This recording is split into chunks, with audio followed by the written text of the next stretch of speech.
cities all shake and quiver and quake as he robs them of their gold.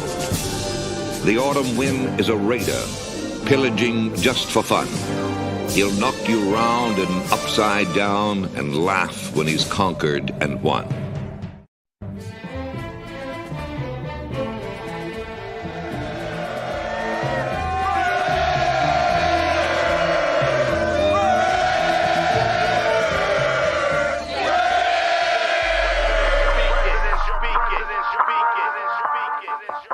And I approve this message.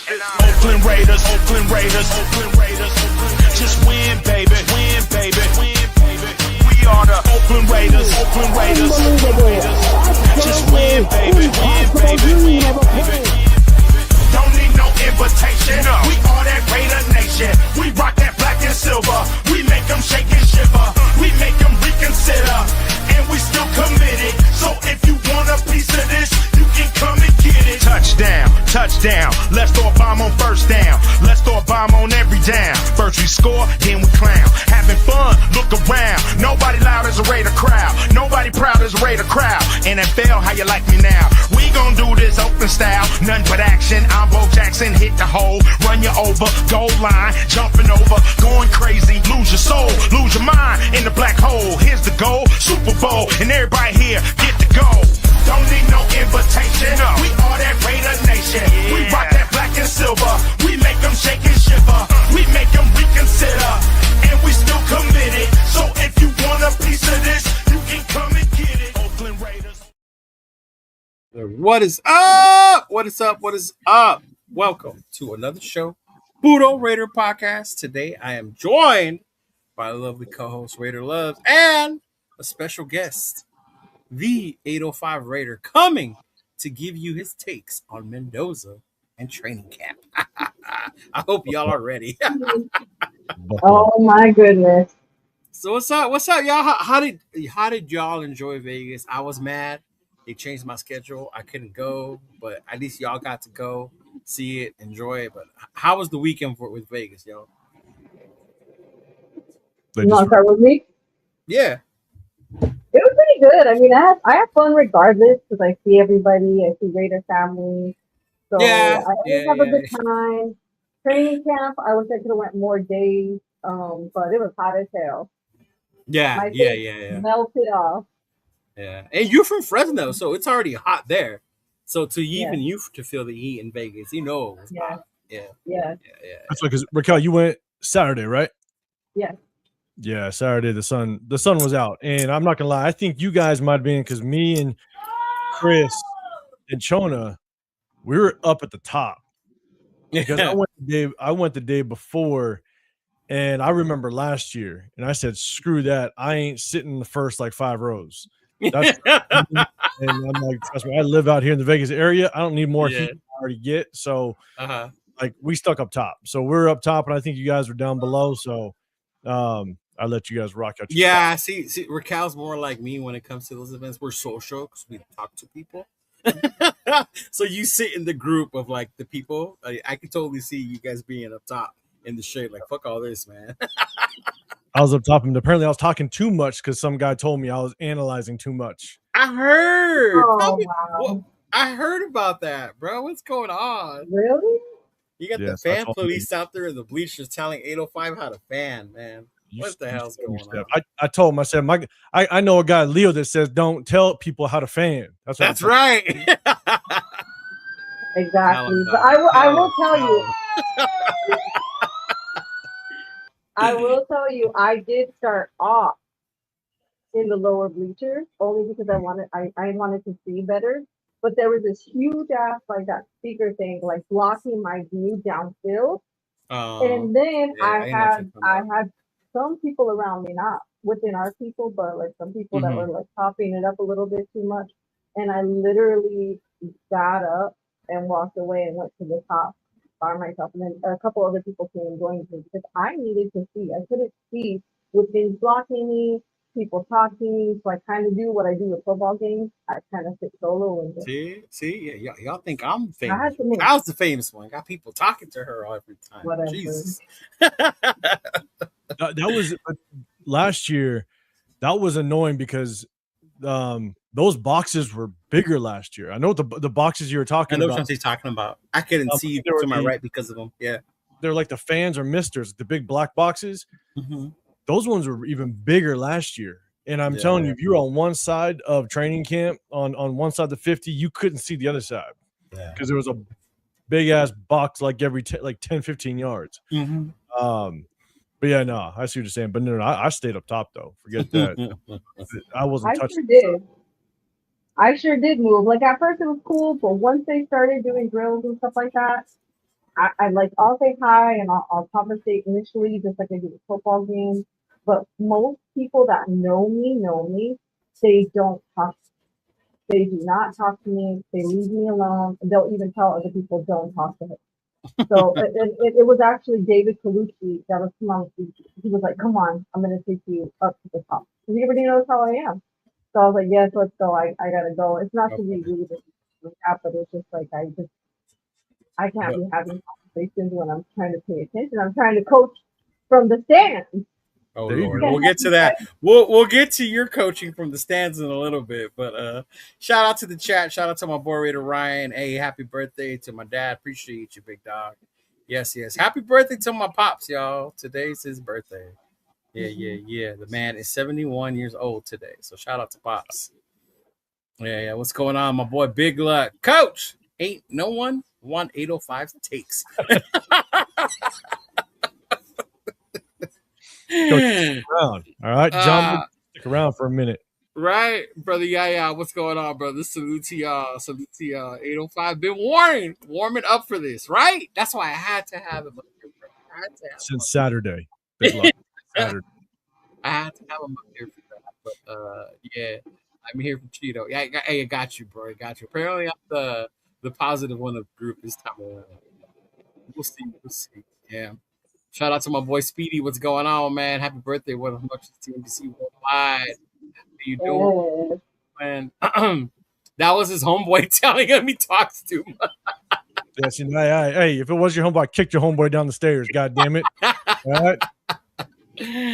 My boy D-Man, shout out to you. That's what you did. You probably, man. They probably said, if you see this guy out there, man, go give him shit. What's up to my boy Will? What's going on, brother? How you doing? Hi, Raiders IG. Welcome. Hey, brother, appreciate y'all. Yeah, man, appreciate y'all for Pop's birthday wishes. But yeah, I mean, hey, let's get to it. So, you guys were obviously there on Saturday, right? You got to go Friday and Saturday, 805. So you obviously were there for the quote unquote scuffle, if you will, that's been floating around media, right? So about Max and Kirko getting into it. And then obviously come Saturday, neither one of them got to participate in team drills. So that's the other part I want people to understand too. Like they were there, they warmed up, they did individual drills, right? They just did not participate in any team practices. No. And then, of course, I think 805 didn't know why. I called them afterwards, and I let them know because it came out that Coach Kubiak specifically told the media that he told both of them there's rules, there's standards, and they broke the rules of no fighting. So that's why both of them had to sit out of the team practices. But, I mean, having heard that, how do you feel about that, Raquel? How do you know that they had to sit out Saturday because of what happened Friday, or even how you feel about what happened on Friday between them? So to me, it's kind of like it just goes back to the coaching and me, feeling good and content. And what's the difference is, right? Is in the past, we've had a lot of favoritism, nepotism, people getting away with things. And it's just Kubiak setting the standard that you have to follow the rules. And that also teaches them to not, do things in game and get penalties. So I think it's just the start of it, and to me, it's like that behavior does need to kind of be nipped in the bud. But in the same note, as far as Kirk Cousins, I kind of see both perspectives, right? Like I don't think that he should have popped off and got upset because in real time that's what's going to happen to you. But also, it is a rule.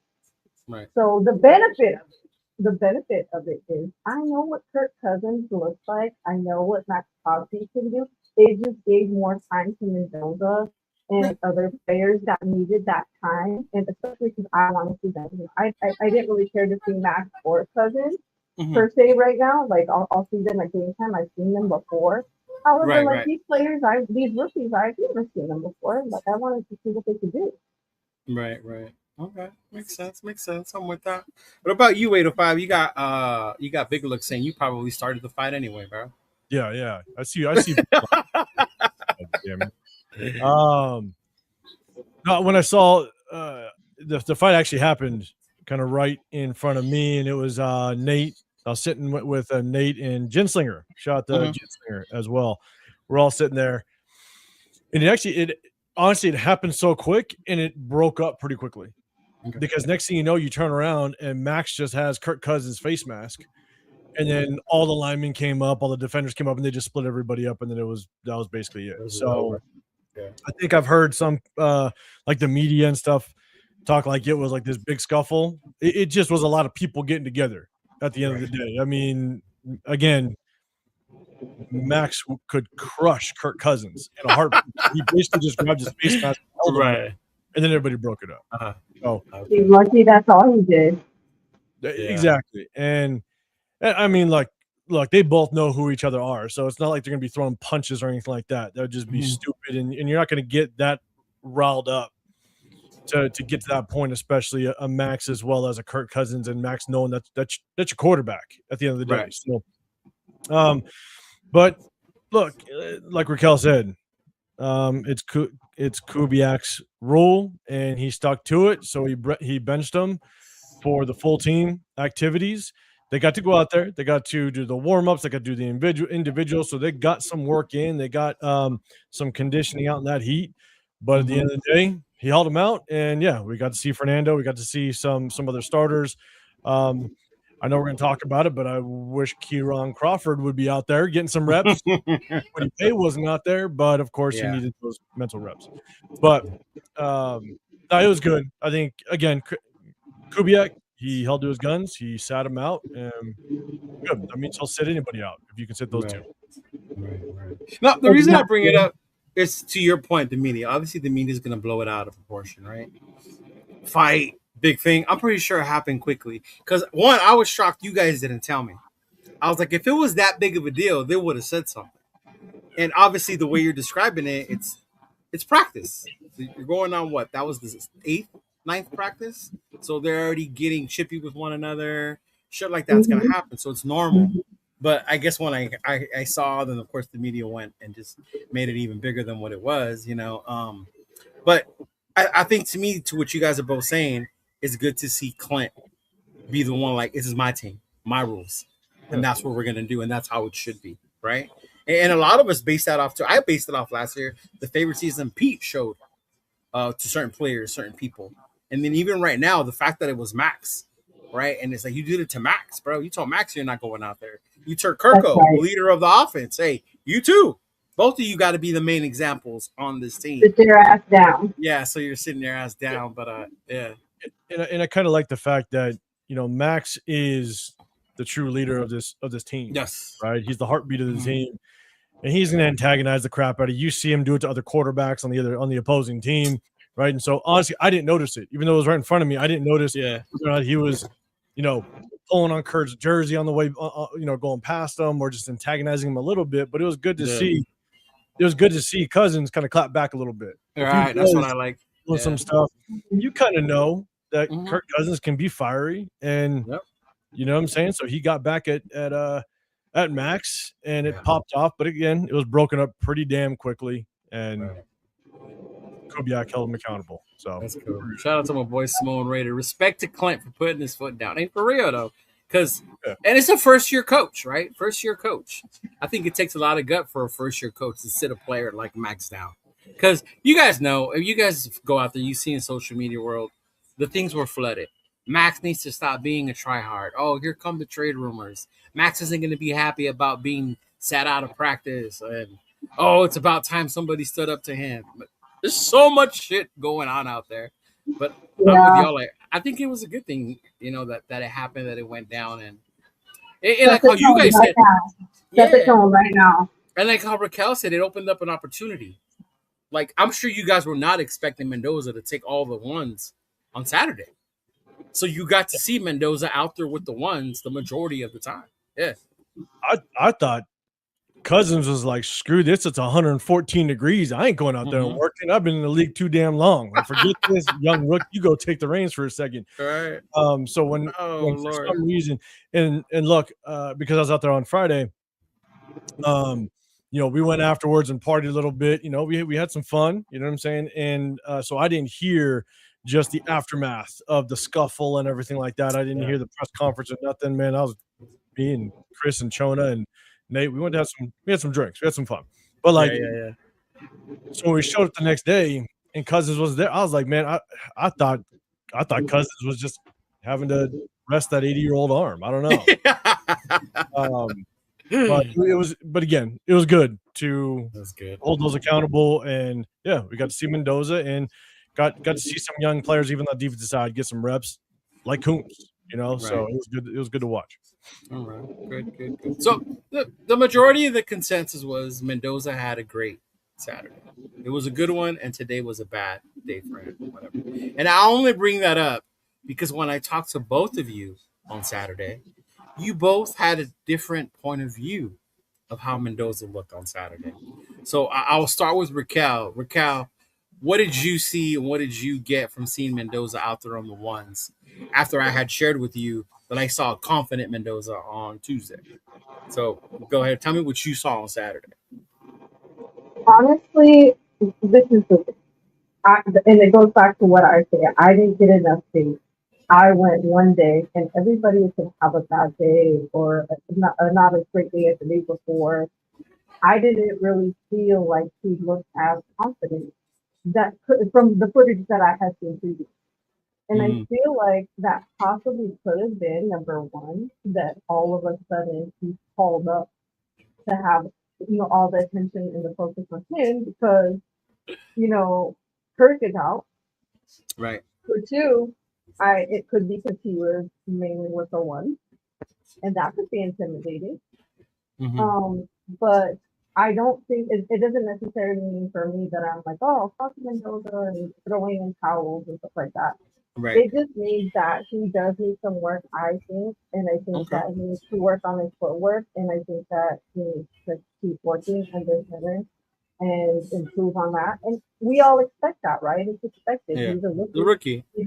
He's coming from a different speed, so he does have more work to do, and that's expected.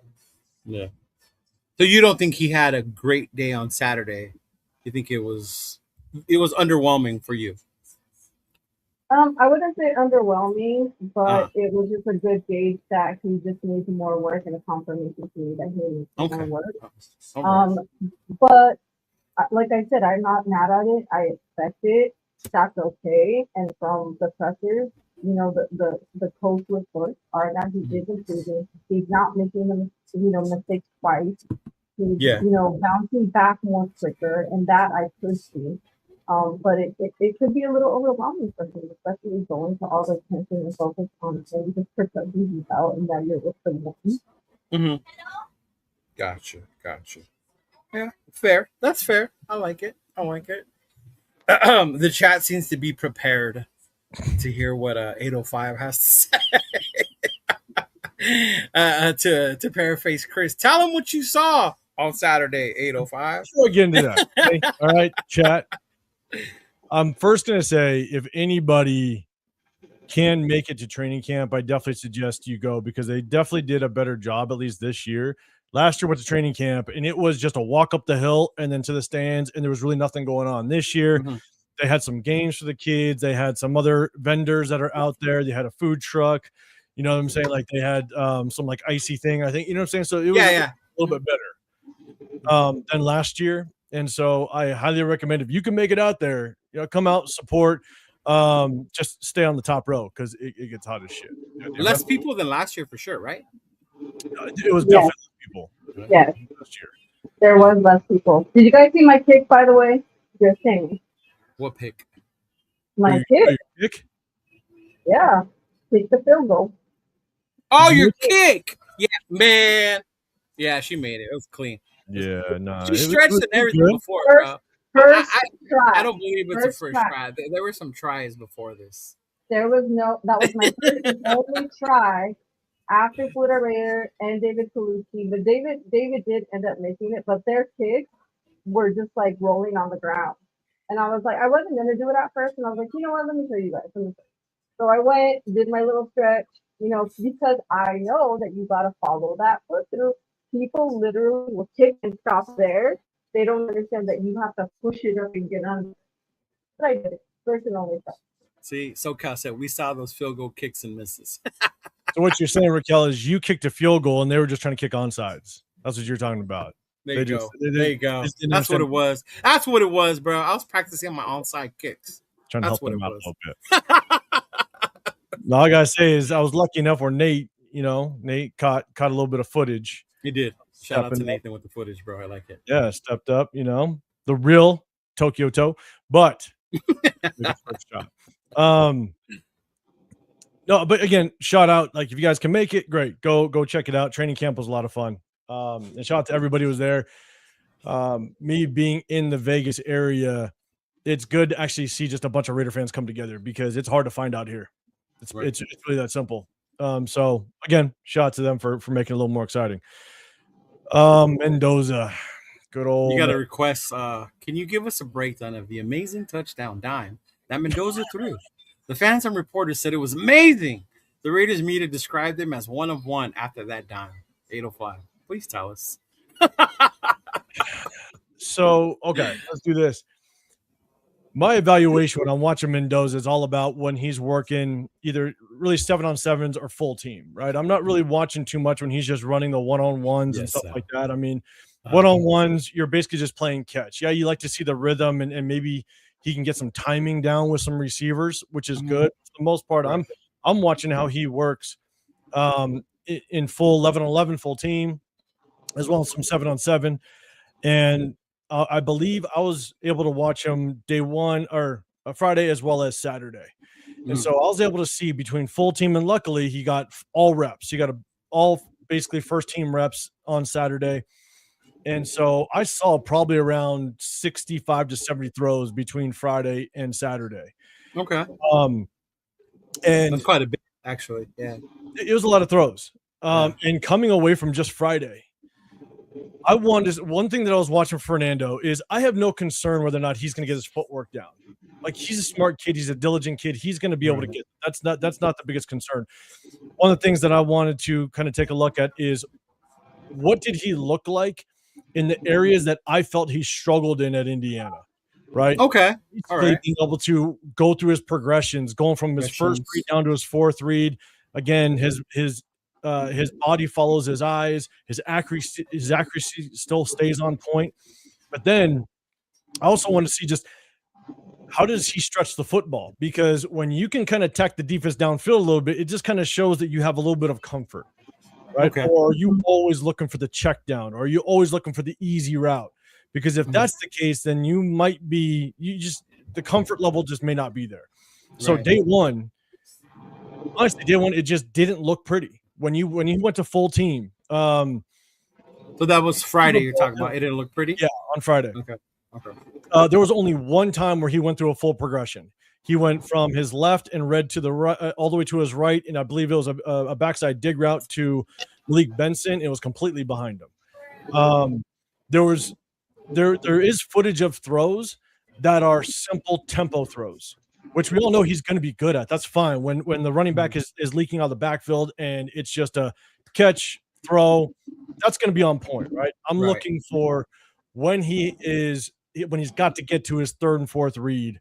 How does Right. he move with his progression, his eyes and his body? And at the same time, how is he being able to digest the defense on a consistent basis?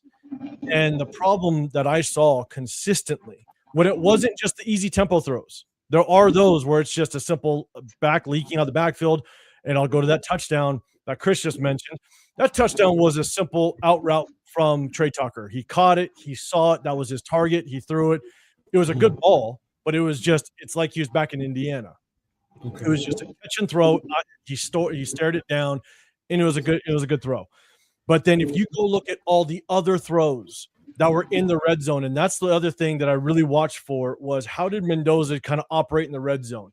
Because now the windows are tight. Everything moves quickly. The windows close extremely fast. And he was just very inaccurate when they went full team. Really? And I saw that on Friday.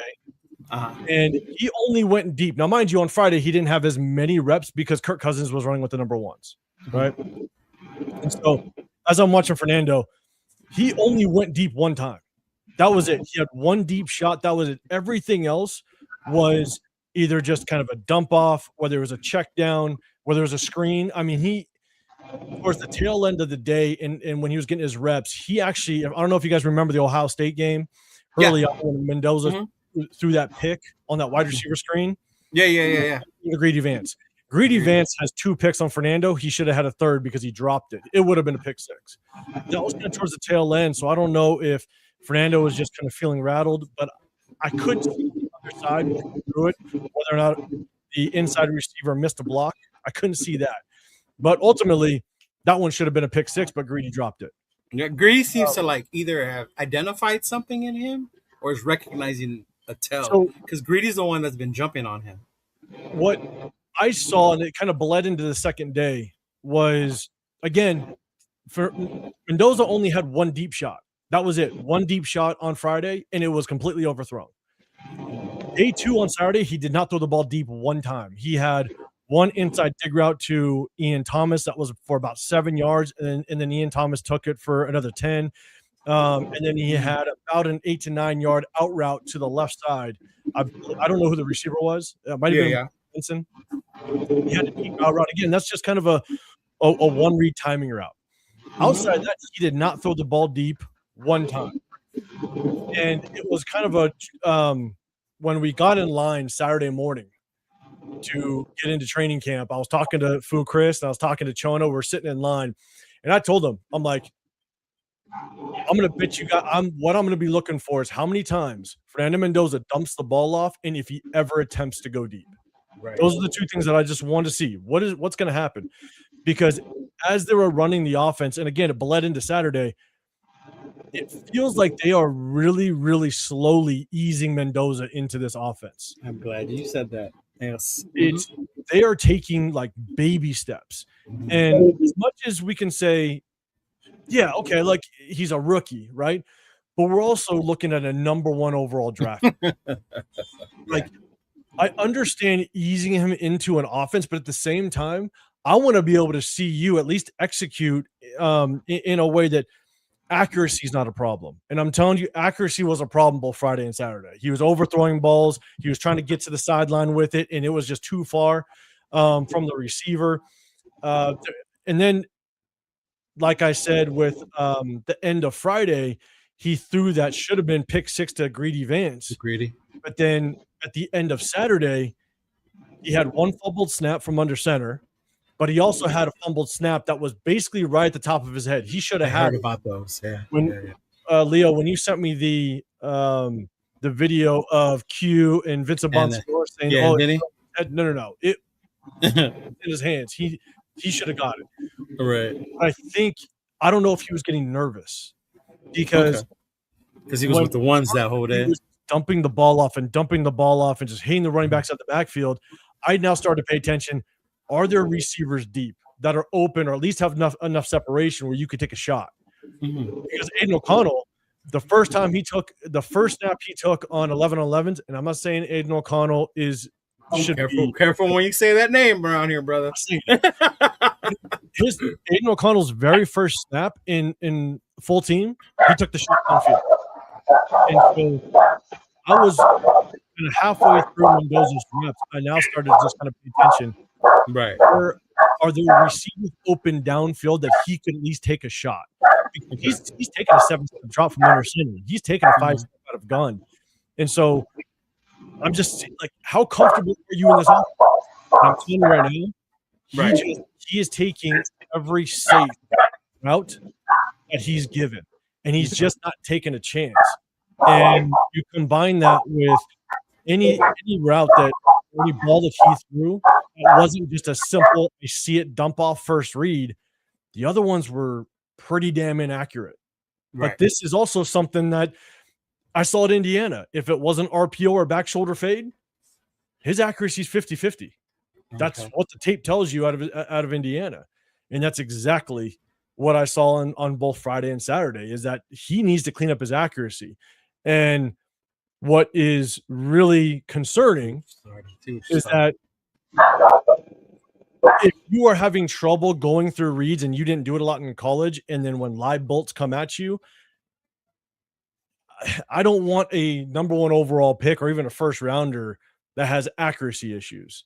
And Right. so we're going to see what Arizona looks like when it's live bullets, when things are flying, because when you are practicing 11 on 11, you as a quarterback, you know that 6'5", 240-pound DN ain't going to take your head off. You're playing comfortable. You know you're not going to get hit. You shouldn't be happy feet like that or worried about getting hit. Or have accuracy issues. Yeah. You shouldn't, because that's the problem, is that the moment it's live and the moment that now you're throwing off your back foot. Now you're throwing kind of off balance. Now you're, instead of going through your normal throwing mechanics, Yeah. now you have to sidearm it. Now your mechanics are a little bit off because you got to get around a DN that's right in your face. If Yeah. you're already inaccurate with no pressure, or no one's going to hit you, it might get interesting. So that's Makes just sense. And the last thing I'll say is it was the first day.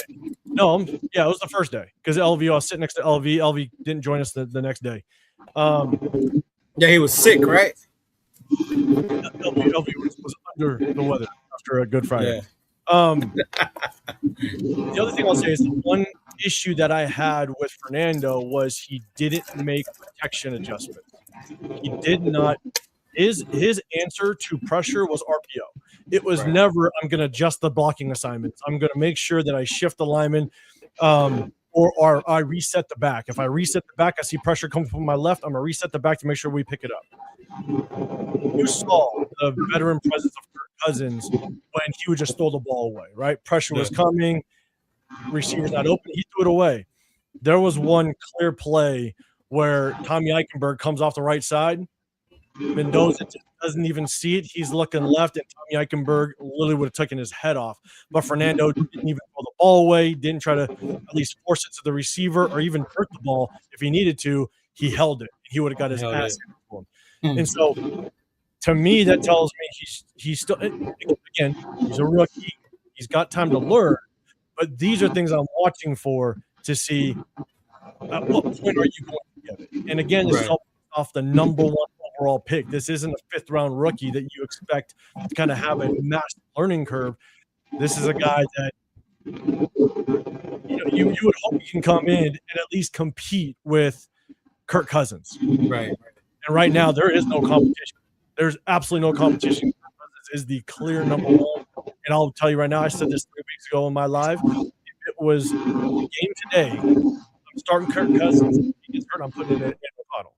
And that's just me. Hey, you know what's funny? You say that about Kirko and then about Mendoza.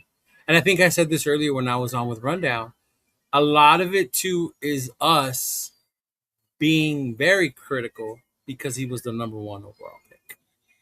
Yeah. If it would have just been a rookie quarterback that we drafted, and we have Kirko to I guess, get us through while he's ready, would we be as critical or as panicked as some are about Mendoza and where he's at right now? Or is it the fact that he was the number 1 overall pick and we expect a Cam Newton, a Joe Burrow, a Cam Ward, right? Or a Caleb? We expect him to be out there. And it's like, what do we do at that point, right? Yeah. I think for me, it's a combination of both. I'm critical of everybody, and I'm watching everything, and but especially because he's the number 1. Yeah. No. It's an expectation. So it's a lot of pressure, probably for him too. And the one thing I will say, and it's really difficult because the one thing I watched for on both days is when did the beat writers show up? And how much were they actually I'm telling you, because half those damn beat writers, when 11-11's going on, they're mingling, they're chopping it up with somebody. They got their backs turned to the play, they're talking with somebody else. half the damn time they're not even paying attention. And so, all of them, I'm just saying, at the end of the day, when they go and they give you that analysis, I'm Right. telling you, yeah, you can go and look at a really good throw when he dumps it off to the running back. Right. And then the Or- running back breaks it for a big run. It looks good. I know I've heard some of the beat writers or just guys that are media there. They'll say, "Oh, well, Fernando Mendoza started out pretty suspect and he struggled, but he ended strong." Well, if Right. you notice what they end with in full team, it's a third down field goal situation. So what they're doing is they're setting up basically like a 3rd and 13, a 3rd and 15 situation, and then they're basically working on their timing from when the ball's down to the field goal team coming on. And they did that both Friday and Saturday. And so you might see Fernando drop back and throw a 9-yard out route, and it looks good, but the defense is giving you that. The defense is Right. playing off because they're not going to give you the 15 yards, and then they run the field goal team on. And so Right. if you're judging Fernando Mendoza that he finishes strong, well, okay, so he hit a 7-yard deep slant, but the defense is going to give it to you because they're playing the third down situation. Right. And you saw that they rep that both Friday and Saturday, and that was at the tail end. And then you see the kickers get into it, and now the kickers are kicking field goals. Yeah. And so if you are a media person sitting there going, "Oh man, Fernando Mendoza, he hit a couple good balls at the end." Well, no shit, because the defense is giving you 15 yards. So, Right. I want to kind of preface that because Yeah. I have heard some reporters say that where he Right. started off pretty shaky. Oh, but he ended strong. Well, that's probably Right. No, and it makes sense. And I wanted to share with you guys. I don't know if you guys watch or follow Chase Daniels, right? But I like his quarterback breakdowns. I really do like his film because he breaks it down, not only the positive, but he'll also show the negative. But after I talked to you, 805, about his progressions, where he's going to look, and then my concerns, remember I told you, was about the footwork. And you were like, he's going to get the footwork because he puts in the work. Sure. And then I saw this video, and I thought it was really interesting to watch him break down Fernando about what he needs to fix. So I just want you guys to check this out. But this is Chase Daniels on the the break. quarterback coach or whoever that is on the left calling out who he should throw to. So this to me looks like a 5-step wrap route. So it can be like X wrap. He's also, what's interesting is he's seeding the ball. What does seeding the ball mean? Well, you see him get the snap from under center, then he's taking it to here, and then he's going like that. That's really good ball security, but he's throwing like a little 5-step slant route on timing and in rhythm. 1, 2, 3, 4, 5. I like his footwork at the top of his drop. Look how it's all the same level. Left, right, ball out. Good step, good throw, good form. He's doing it again. And I think this quarterback coach is saying stay down. He hopped up a little bit. So there he is. Look at his eyes. You want to get your eyes downfield, right? First read, not there. Second read, all the quarterbacks watching, understanding. Every little rep counts for this young man. It's very important that he gets a lot, right? Just going through progressions. Fernando. Now, that was what we talked about, right? The progressions, him going through it. And what my crazy part, you guys went to camp. Those were the parts we weren't allowed to film, if I'm not mistaken, when they had the no recording, right? tomorrow. Yeah. Go ahead. Right, Raquel? It was no cameras, because that was the stuff I wanted to They get were on strict. film. Yeah, They that were was the strict. part I wanted to get on film. Yeah. Mhm. Well, me too, because it's like I want to go back and look at them. I don't really care about poking them. I want Yeah. to look at them. I want Mhm. to slow them down. I want to be able Exactly. to do that so that I Yeah. can, confirm that I seen what I saw. Uh-huh. But nope, they were strict. Like if you even Yeah. put your phone upwards, they were like Yeah. down. Yeah, I got a couple of people telling me, like, you're supposed to put your phone down. Like, no, idiot. The sign was flipped this way. But Wrong side yeah, of the so sign. They'd yell at you if they would. just Yeah. just Oh, Mhm. they, Yeah. if they They saw did. any type of phone facing forward, yeah, they get Yeah. it 100%. They were super strict with that. Yeah. But I think that what I saw with that chase, that's the progression I want to see, right? What we were talking about. And to your point, 805, and I saw this a lot too, and I was pointing it out to Nate. You see the coaches, whether it's Janoko or Sullivan, talking to him as he's going back. And I don't know if they are telling him where to throw, who to look for, or if he's still learning. Because to me, that's what it is. He doesn't really know where to look yet because he doesn't have a hold of the offense the way Kirk. Because when Kirk goes through that, it's so smooth. Kirk knows exactly where he's going to go with the ball. Yeah, almost like he throws to a spot instead of a player. Where I see Nando throw to a specific player when he looks at that. And when you see a drill like that, it's truly just working on. And again, I'm just going off of just my knowledge and my history of playing and coaching the game. Right. But when you look at a drill like that, that's basically him most likely just really working on, again, bringing his body with his eyes. His eyes work down the progression, and he brings his shoulders, his hips with it, making sure his feet go with it. So it's just repetition at this point for him in those type of drills, right? But the problem is that once you kind of get into the real game, your feet and eyes, your body needs to go with your eyes based on what the defense is giving you. So you have to process so much in that very split second. And so the defense is going to tell you whether or not you now have to go through your progression. Whereas in that drill, it's a good drill, but it's just it's working on the mechanics of going through your progression. Right. And so, but like I said earlier, and I've said this for a long time, like I have no concern that Fernando Mendoza is going to get the footwork down and stuff like that. I just think it's just the process from under center through play action, and understanding, honestly, NFL defenses and how they move based on college. Right. And which is good. And again, like to Chris's point, that's why I brought up Chris's thing. That's why I'm looking forward to Thursday. That's why I really wanted to go to the Arizona game Thursday. Right. And that was why, because at that point, it's no more red shirts. It's no more Max, don't get close to the quarterback. It's no more as you're watching practice, oh, that was a sack. Or, oh, that was a good throw. No, now it's full contact. Maybe not full playbook, but you're out there going up against other people that you haven't been practicing with every day.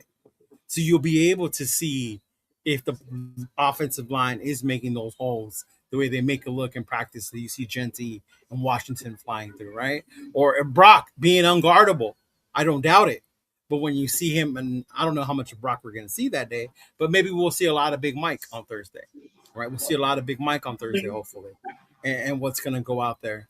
But I think, to me, that's what's so important, why preseason games matter us as fans and as us for these players, like, because our team is so young, right? We have a really young team, yo. Yeah. Right. And to see them go out there against a pass rush, against other players. If I'm not mistaken, doesn't Arizona have Will Johnson? They're the ones who drafted Will Johnson. They drafted Will Johnson. Going up against a really good corner in Will Johnson, right? To see what they do against somebody like that, right? Or Buda Baker. What are they going to do? I don't know how long Buda Baker's going to play, or if he's even going to play. But just to see them go up against competition like that, and to see where Clint and this offense has this team at right now, right? I hate when people say, like, it's just preseason. It's like, yeah. Are you kidding me? What do you mean it's just preseason? I'm at training camp already, pissed off, excited, or, like, I don't understand how people don't understand how important preseason is. Preseason allows you to get a really good gauge on a lot of things. And the perfect example, and Cheeto, we talked about it. Yeah. Look at Carson Beck and what he did in his debut. Yeah. Right? If he looked like absolute crap, a lot of people can be like, oh, well, it's preseason. Not that big of a deal. You know what I'm saying? He's a third rounder. He's a learner. Like, then the sugar coating comes out and the excuses. Oh, yeah. Yeah. Then he comes out and absolutely kills it. Right? And he just now earned himself again. You got to let preseason roll out a little bit longer. But now you have this conversation in Arizona of, wait a second, can he start day one? You know what I'm saying? Is he a lot closer to taking over for that quarterback room than previously thought? So preseason can tell you a lot on just how ready and how prepared someone is. And Cheeto, we talked about it. Like, Carson Beck literally performed like you would want a number 1 overall pick to perform. And Yeah. I'm not so slight on Mind Mendoza, you, it was, but yeah. but but it's just Yeah. that really was. Like if Fernando Mendoza comes out and performs like Beck, you could sit there and go, okay, wait a second. This kid is starting to kind of get something here. Like that's what you want to see. Just the comfort. Within a system, just how really he just came in and what the moment wasn't too big at all. And what I saw 2 days in camp was a guy that is truly not ready at all.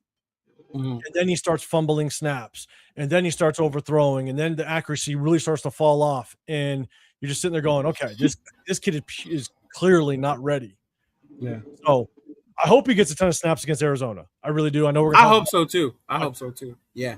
We'll get into the depth chart right now, but I mean, yeah. But as far as camp overall, what was your guys' feeling, or how did you leave feeling camp? And the only reason I said that because last year I heard a lot of mixed things. Like there was a lot of shenanigans, a lot of horseplay going on.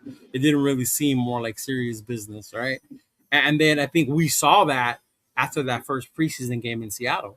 We were like, bro, what the hell's going on here? Like we're in trouble, right? And I don't want to come Thursday with that same feeling after the Cardinals game. Right? Hopefully it's different.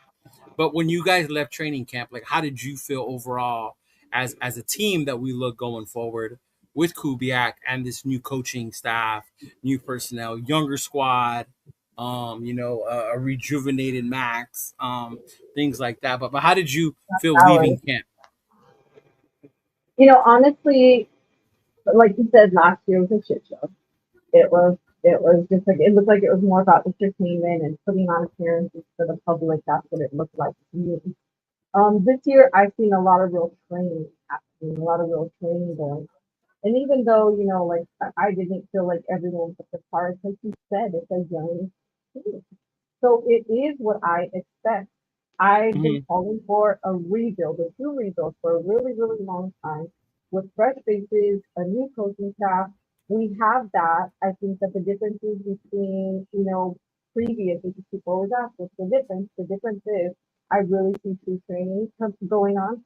I also see that there's not favoritism or nepotism, and that was shown when they, bench, two of our starters, for especially one that'll throw a fit. He didn't care. He was exerting his authority. And so that's what I feel like the difference is now. There's no favoritism, there's no nepotism. Everybody has to earn their spot, clearly shown in training camp, even the footage that I seen that I was not present at. But it's to be what I expected. It's gonna take a couple of years at least. So I'm not expecting us to, show out and make the playoffs or not even the Super Bowl.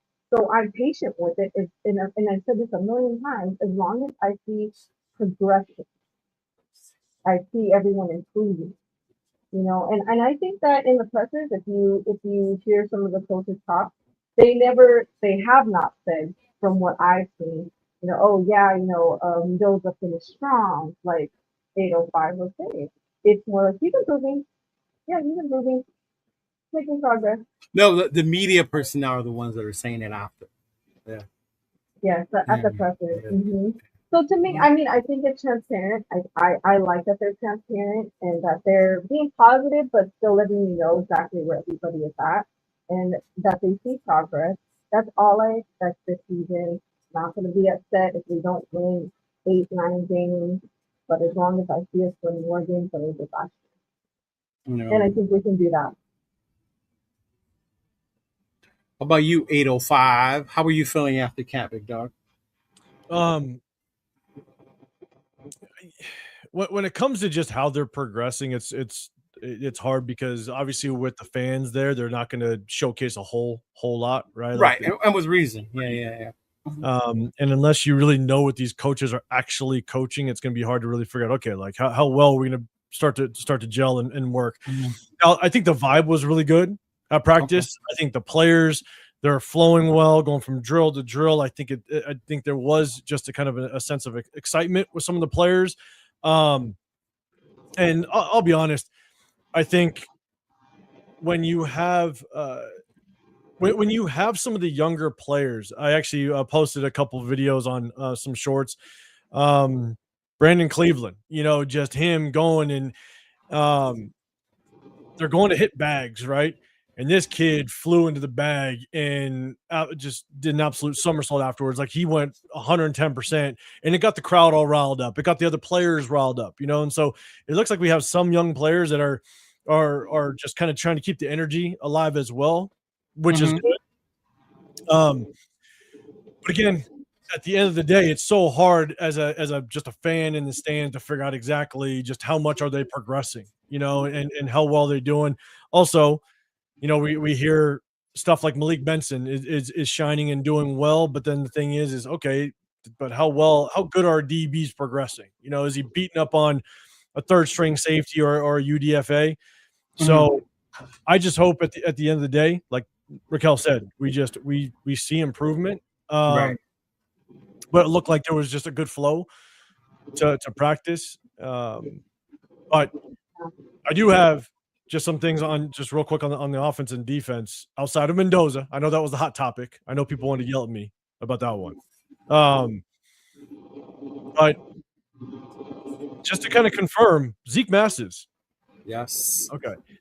Zeke. This guy was sitting next to me. All right. So we were talking. Okay. So I'm not making stuff up. This guy can confirm half the damn stuff. Okay. So shout out to Shona. What's going on, big dog? Let's see. Okay. What up? How we doing? What up, man? Chill. Defensively, honestly, I think Zeke Masses is as advertised. People are out there saying that he's doing a good job. I know on Friday I saw him. He picked off Kirk Cousins, did a hell of a job in the red zone. Brock Bowers was basically coming from the tight end position to basically run to the corner of the end zone. The defense was running a little bit of a zone, and Zeke did a hell of a job. He kind of sunk inside with the outside receiver, but then stayed to his own, sat outside, and honestly, just easy pick. Baited Kirk Cousins and got him. Right. And so there's been a couple examples of Zeke Masses. I think that he's going to challenge Darian Porter because right now, based on the depth chart, I know we're going to talk about it. I think it's going to be a good little competition. One kid that I think is doing pretty good is Terrion Johnson. Yeah. Johnson. Yeah. He looks pretty good out there. And so that's why my question 3 weeks ago, a month ago now was, I don't know where Stooks is going to play. I don't know where he fits on this defense as a starter. And we look at the depth chart, and obviously he's not starting, but you got Teron Johnson that should start based on what at least I was seeing. Isaiah Paul looks pretty good. The only one that I think maybe he could press up is maybe Jeremy Chin, but it's only maybe in the coverage side of things, not the physical side of things. We all know Jeremy Chin is physical in the box safety. Right. But maybe he could work. Because Jeremy Chin is just not the best cover safety. Maybe Stooks can kind of chip away there, but I think they have Stooks behind Isaiah Paul now. But yeah, I think that's the biggest thing is I don't know where Stooks can chip away at this starting a secondary. And then on the offensive side, just real quick, offensive line, they're shaking things around. I know they have the depth chart, but they're playing guys all over the place. So we'll see just kind of how that works out. But the running back room, I'll tell you, man, Genty looks tiny out there. Yeah, he really does. He really does. Yeah. I heard he lost weight. So he's only at about 205, 206 now, and at 5'8", he looks tiny. And there's no flash out of Genty at all. Like if you think about a number 6 overall pick, right? And look, I understand once you kind of break past the line of scrimmage, you get to the secondary in training camp, they're not tackling. They're basically just going to a thud. They're going to try to punch the ball out a little bit. That's really it. They're not really tackling you. But there's no flash with Genty at all. He had the one run down the right sideline. I believe it was day 2 where he was basically untouched until about 10 yards. And then outside that, again, secondary is not really tackling you. So he just kind of took off. But you got Hemby that just runs straight. There's not a whole lot to him. We'll see just how it works out. Mike Washington Jr. He is truly that. I need that one cut and go. He's not gonna be flashy in the backfield. He's not gonna be kind of great in open space. He just needs that one cut and go. If you can give him that opening, I think he's gonna take off. And I know you I was tapping it with you and Rundown earlier. And I said Lobby literally was the only one making he actually went handoff and he'd cut outside to the open space. I'm not saying Lobby's going to start. I'm not saying Lobby's even make this team, but he was literally the one on Saturday and the majority of Friday that if the right cut was outside, he'd make that right cut, and now he's gaining yards untouched. Whereas again, there was just nothing flashy about Genty at all. No real wow plays. Nothing that you're sitting there going, hell yeah, that's my number 6 overall pick. And I had my concerns last year and broke down his game film where his vision is questionable. He's not very great in open space. And so he's still not making the cuts. And we'll see just how it works. But again, everybody says with the better offensive line, he better look better. So we'll see. We'll see how it works. Yeah. But I mean, what up, Chona? Welcome, buddy. I know you just got off of work. Chona here joined us. They were sharing what they thought of camp, what they saw in Nando, what they saw in the defense. And real quick, just to catch up, anything that stood out to you, Big Dog, in camp? Horrible. Everybody horrible. No, I'm just kidding. No, I'm and it's funny because we were talking about. There you go, Raquel. Much better. Yeah. About Fernando. Fernando he looked a little off. I know you saw it. We all kind of saw it. And we in 805. See, that's crazy because the beat writers swore he had a great practice on Saturday, and the three of you told me that he didn't look good on Saturday. Yeah, he can't. I don't know. He was just like trying not to throw the whole team away. Nah, but it was. We're sitting there. It's funny because it was 805, Chris, and then myself, right? And we're sitting there, and he throws the ball, and I'm sitting there like. And I look over to Chris is between me and 805, and 805 was just and then Chris is sitting there like, man, I don't know. And I was sitting there like, because there was like no really pressure on him at that moment. Right. He just overthrew the guy. And I was like, oh shit. And mind you, Chris, out of all people, is the big Mendoza fan. Yeah, he's a big Chris is a big Mendoza fan. Yeah. Yeah. He was kind of like, I don't know, man. So he ain't out there with hate on his eyes, bro. Chris is not out there with hate in his eyes, people. If Chris is watching, he's waiting for that awe moment to be like, "See, I told you, I told you." Yeah. He had a couple of throws that he did hit and stuff like that, and he's like, there he is. So you can tell he needs work. You can just tell you need to work. He needs work. It's gonna It's gonna take some time. We'll wait and see. It is.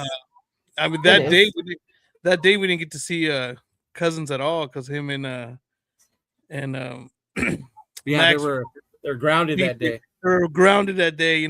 Daddy told them no, so they weren't allowed to practice, so they were just on the side. So we didn't get to see Cousins. We saw just a bunch of Mendoza and AOC.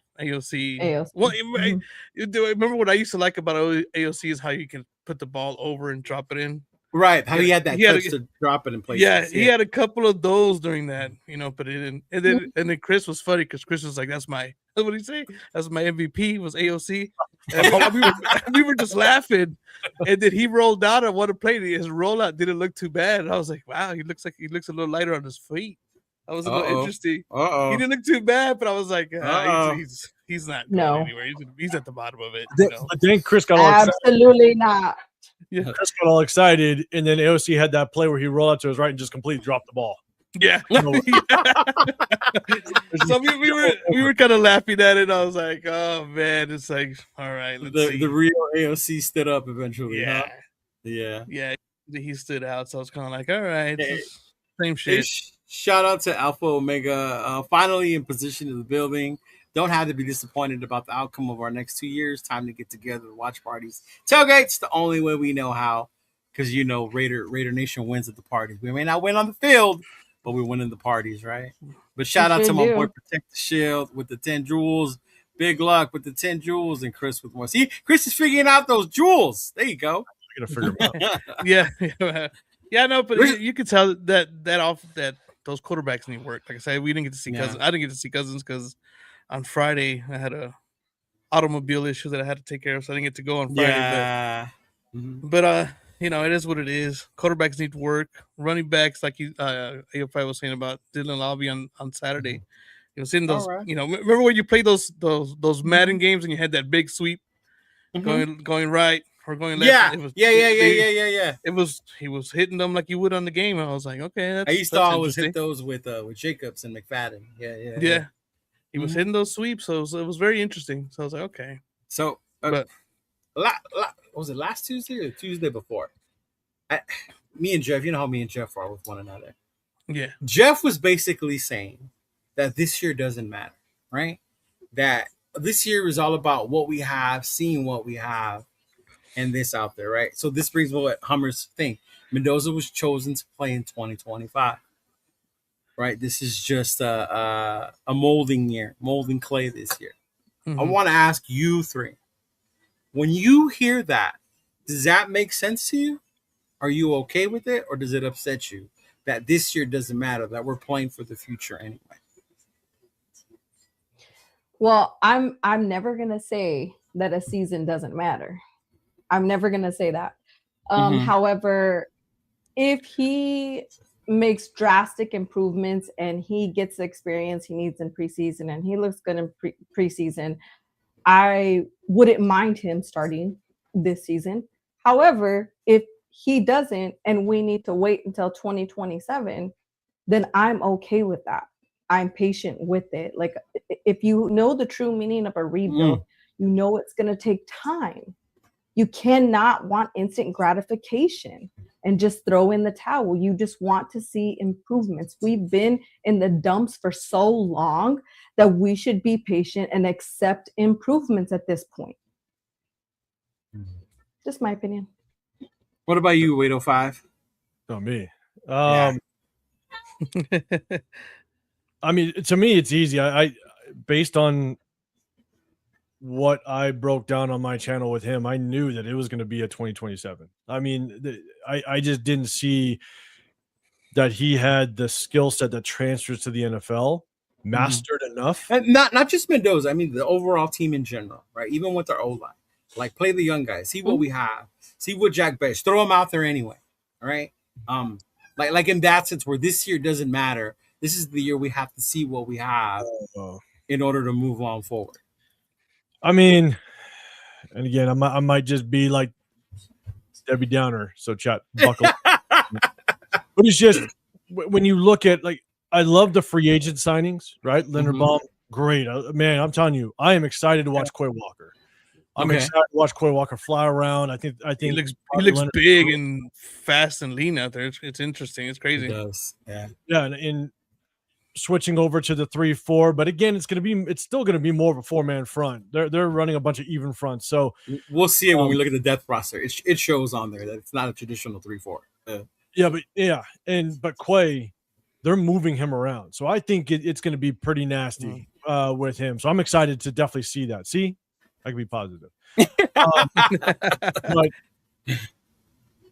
I think what's tough is, as much as this is a new head coach, and I understand that, I want to sit back and enjoy it, and I'm going to sit back and just enjoy some Raider football, but I want to see the guys that we drafted. I want Spy Tech to prove that he knows how to draft. That's what I want.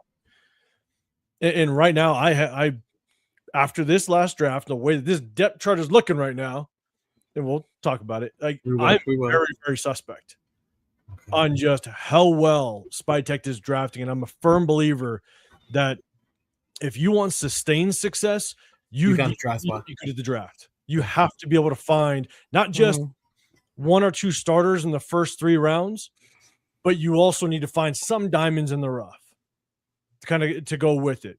And right now it's like, I'm not seeing a whole lot. And so that's why, yes, I'm going to sit back, watch some football. So I'll watch some Raider football. I'm going to barbecue. I'm going to go out to tailgates, have a good time, hit up that J lot. But, I'm kind of I know this looks like, it's basically a development year. Okay. What are you, Big Chona? Shoot. I mean, I don't know. It feels like it's going to be a development year. I wouldn't want it to be. When you have picks, when you're picking 1 year into 6 and you get a running back, and then the next year you get the first and you get a quarterback. I think they should be somewhat ready to go out, at least as a first round pick. Not only that, you got the number 1 tight end the year Yeah. before that. Yeah. You're talking about the number 1 tight end, the number 1 running back supposedly that coming out that year, and then you got the quarterback, right? So Right. I know the O line's always it's been a big issue for the last couple of years. It's a new once again it's a new coach. Right. That's another thing. It's another year of a new coach. For the last 4 years has been a new coach every single year. So it's hard to build off of that, when you come in and you change everything every year. So I feel like it's going to be a developmental year. I still want to see progress though with what you do have, and I want to win a couple of more games. Like I don't want the number 1 pick next year. You don't want the number 1 pick. I really don't. I really, I don't want the number 1 pick Because we have high year, expectations. Not necessarily expectation, but I want them to go out there and actually not be the worst team. Kind of like what Hummer was saying. Oh. Yeah. 7 wins. That makes sense. Like give me something I can 6, build 7. off of. Yeah, give me something I can build off. 6 wins, okay. You can build off of that. Right. 7 wins, and building. Okay, weed out the ones you don't need yet, but it feels like it's going to be one of those years. But I need The number to 5 see, pick? No, not even. I don't even want a top 10 pick. Oh, you don't want a top 10 pick. All right. No, all right. you know what I mean. I don't want See, a top 10 pick. and this is why I go to games with Shona. Because in our mind, we know it's a developmental year. We understand what's going on. Like, we know it's a rebuild. But the fan in us does not want that top 10 pick. I don't want a top 10 pick. You know what I mean? It's been a top 10 pick too long. God damn it. Yeah. Every year. The only thing I will not, I'm not going to give Spytek any slack on at all, is if we, barring any injuries happen, I get it. Right. But if our O-line is not good, I'm going to be pissed. Okay. Because Spytek has now had 2 free agencies and 2 drafts to make this O-line work. And you drafted a running back at number 6. So if you can't make this O-line work, if this O-line is not at least minimum top 15, I'm going to be pissed. Well, because you had plenty of opportunity to fix this. I hear you. I feel you. Yeah. But and I get it, but then again, what if last year it was Pete that wanted Genty? And that's why we ended up with Genty. And it wasn't following Spytek's plan about who to take at 6. That's another thing too. But because that's a lot of it right now. They were saying that Pete is the one that wanted him because he wanted this guy again, right? Yeah. To lead his team. If it was Pete that wanted Genty, then I get that. I understand that. But then I get the second round mistakes and I get maybe it's just me, but I am a massive build in the trenches guy. Yeah. You have to build in the trenches. If you want to find success, if you look at if you look at all the Super Bowl winners, if you look at the teams that are top 10 every single year or consistently, what massive common denominators, they have some of the best offensive lines. So if you want to have a good team, I'm a firm believer that it all starts with the offensive line. So again, Spytek, 2 free agencies, 2 drafts. If you haven't gotten right at this point, I'm gonna be pissed. Well, I mean, and to your point, great way to transition to it, but let's look at that. Because I do understand the whole Spytek, because with Pete Carroll last year. That wasn't his crew. It wasn't his crew. So it wasn't Spytek's crew to choose. It was kind of like, here, this is what you get. You know what I mean? So I was like, okay.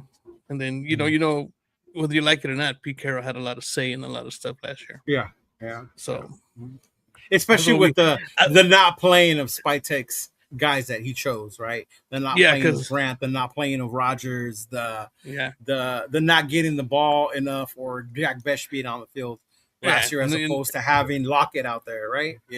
Yeah, Mhm. and that's why he had his sons Mhm. on the coaching staff too. Yeah. You know what I mean? Great segue into where are those guys on this depth chart today? The Yeah, draft. and perfect way. So those of you that don't know, today's the unofficial release date of the depth chart for Thursday's game, right? So this came out today. Jalen Naylor, Colton Miller, Spencer Burford, Tyler Lindenbaum, JPJ, Glaze. Let's stick with the O-line first, right?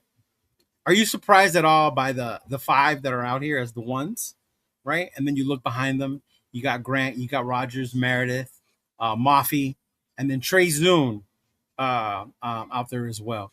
Like when you see that five, are you cool with that? Or did you expect, say, Grant, Rogers to be in there? Or like, how do you feel is that? Or is that cool for right now where we're at this point in the season, heading into preseason 1? Does anyone surprise you with that starting five? I'll let Raquel go first if she wants to. Raquel. I'm not big on Meredith, and I don't want to see him at all. Ooh, Okay. So when you come you out told her to go first, man. That's good. That's them be fighting words. I need to hear why you're gung ho Meredith. But to be honest with you, I'm not surprised on what I see, because I think that for the first time we've really created that competitive nature where everyone has to fight for this, and they're truly going to come out and be their best. So if this is what they think it is, then they see something that I don't. And I'm still in last season mode, to be honest, with Meredith. But it could change. It could change with the new coaching staff. It could change. Like I'm being optimistic. I'm just gonna stay optimistic. And right now, I'm not gonna lie, I'm still in last season's mode, and I need to see some shit first, besides training camp. What about you, Chona? The starting five with their backups. I'm not really too surprised, to be honest. When I saw it earlier, I was like, it's preseason. You know what I mean? It's like, you're gonna have guys on there that we all know aren't gonna make it at one point, just to see what they got. But it's not too surprising. I just want to see how they play, see a little bit of the playbook and stuff like that. That's what I'm looking forward to on Thursday. So before 805 goes on this rant, because I know he's going to, I see it in. Let me get a drink. My thing is, can't wait. My thing, and it goes back to what 805 just said about the players he's drafted. How is it that Burford, who was a bum coming into us, was never a starter, right? Was always one of the lower ranked players. How is it now that he's starting left guard, and you're telling me that these guys that we drafted can't beat him out? The only thing in my mind that this is making sense is, and I think I heard Lincoln said it one time, it's not always your five best players, right? It's always the five that play the best together. Yeah. And to me, that's what's making sense and why they picked these five at this point, right? But go ahead, 805. That's true. But to that point, I've always said, since the day I kind of started my challenge stuff, is the offensive line, you're only as good as your weakest link, right? And so it's a unit. Everybody on the offense, if you want to specifically just look at the offensive line, you can throw tight ends in there because they're going to put their hand in the dirt next to the offensive line.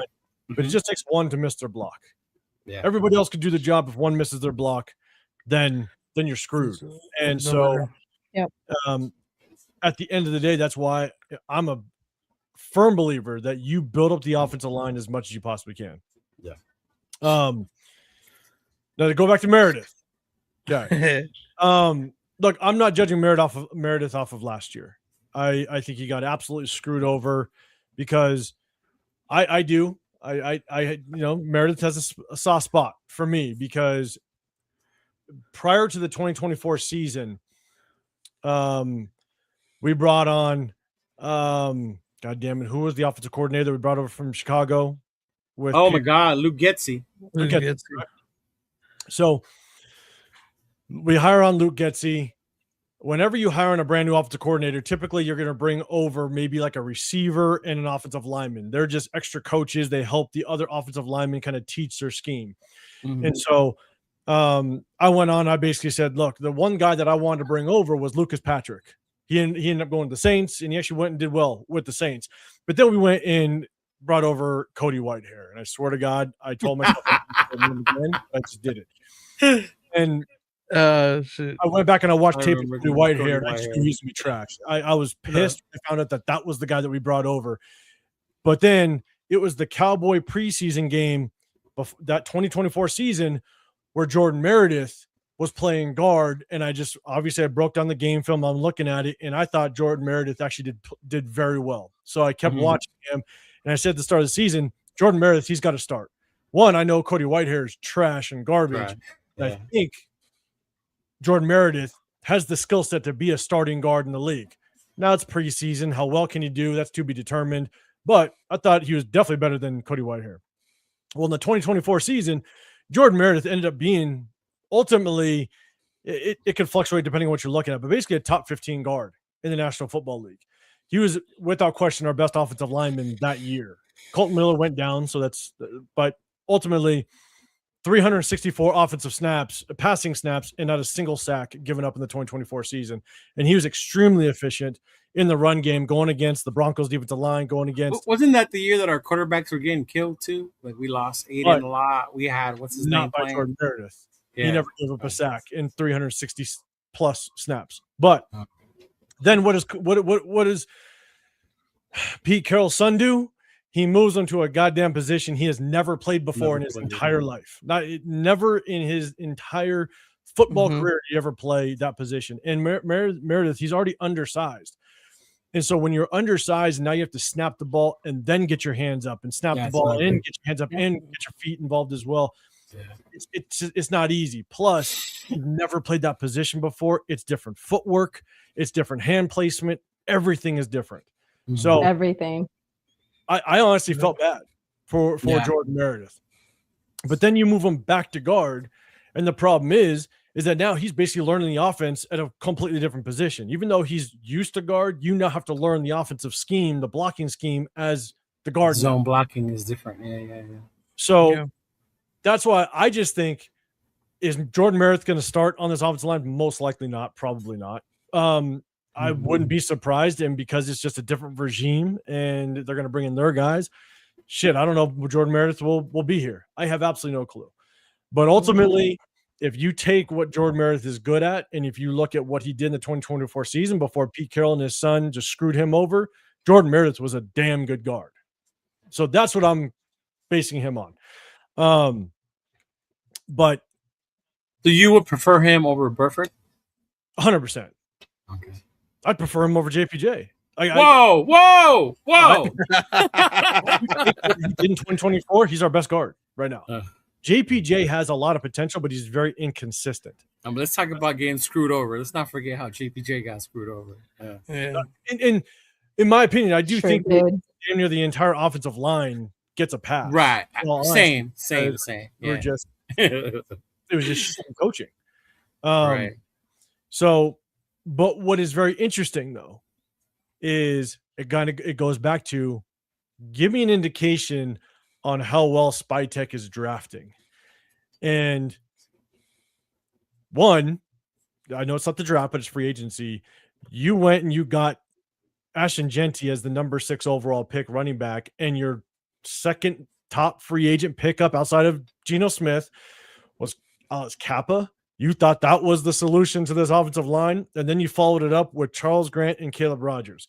Now, my thing is, that's fine, but where are these guys now playing? They're now still backups. Caleb Rogers got some burn last year, right? Charles Grant got some burn at the tail end of the season when the season was already over, and he was playing a bunch of backups against Kansas City, right? So it remains to be seen, what is Charles Grant going to look like? We don't know. But what we do know now is that they are both starting the season to third-round draft picks, which, in my opinion, you find starting caliber players in the first, second, and third round. We now have 2 third-rounders backing up the offensive line. So, to me, I just feel like if this offensive line works, it's fine. I want it to work. I want them to come out and just play smash mouth football and Genti now runs for 150 yards. Let's make it happen. But now you got your draft picks sitting as backups, and you got a soon third rounder sitting as a backup as well. It's just telling me these draft picks, they're just not panning out. Based on what you're saying, just so I understand, so Rodgers should be starting based on where we took him and what year he's coming into, and Grant should be more included as well. Yeah, I honestly, I mean, I think Grant has a little more development because he came from such a small school. Yeah. I understand the more development that he may need, but Caleb Rogers, he came from I forget where he came from, but he was a D1 school, Maryland, or was that Glaze? He did Glaze.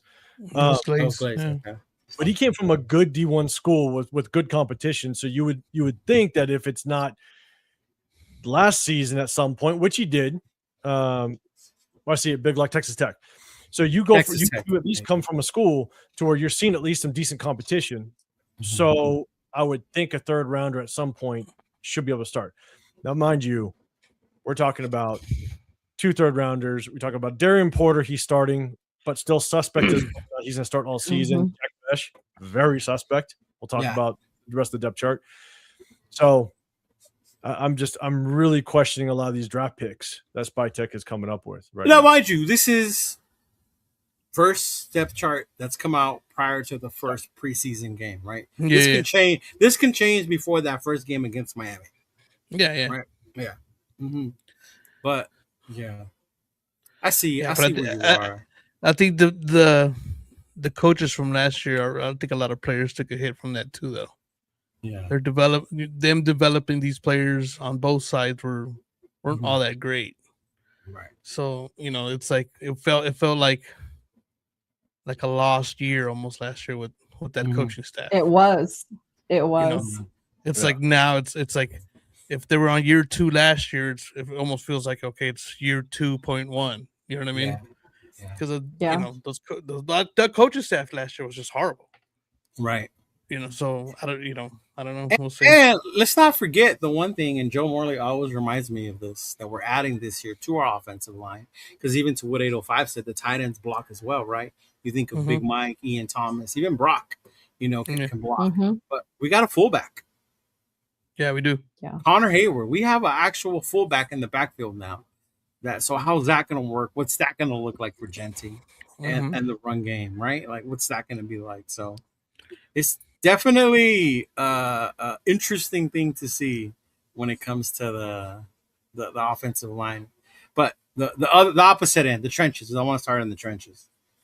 The defensive end, we got Max Tonka, and of course Hall of Fame defensive tackle according to 805, Adam Butler. Right, he's in there.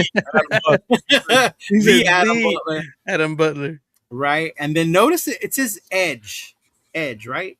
So you got a DN, 2D tackles, and an edge. It's got Quiddy, and then we got Malcolm, Jonah, Thomas Booker, Kieron Crawford, who's been in the red jersey for some fucking odd reason, right? And then JJ Pegues as well. But yeah, that's what the defensive line looks like. Obviously, we've heard a lot about Tonka. This is the training camp he's having, right? Quiddy, Malcolm, right? Malcolm. To me, Jonah and Tonka are the big improvements. Booker, to me, is, I don't know. I didn't see much about Booker. Obviously, he was the Jacorian Bennett trade guy. But how you feeling when it comes to our defensive line?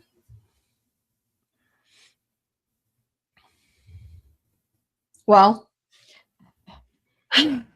I mean, I'm always going to feel good if Max is in. That's for sure. Because the past few years, he's literally done everything. And you don't want him to go to. You don't want him to go back to Baltimore. No, of course, I'm always going to want Max. But yeah, honestly, I'm just remaining optimistic this year, and I'm putting full faith and trust in this regime because I have not done that in years. So. But then now hearing 805, I'm like sitting here I'm like, wait a minute. So, I always like to hear other people's perspectives and get their side of things. And I'm very open-minded and to take other people's perceptions and integrate it into mine and to kind of see two sides of it.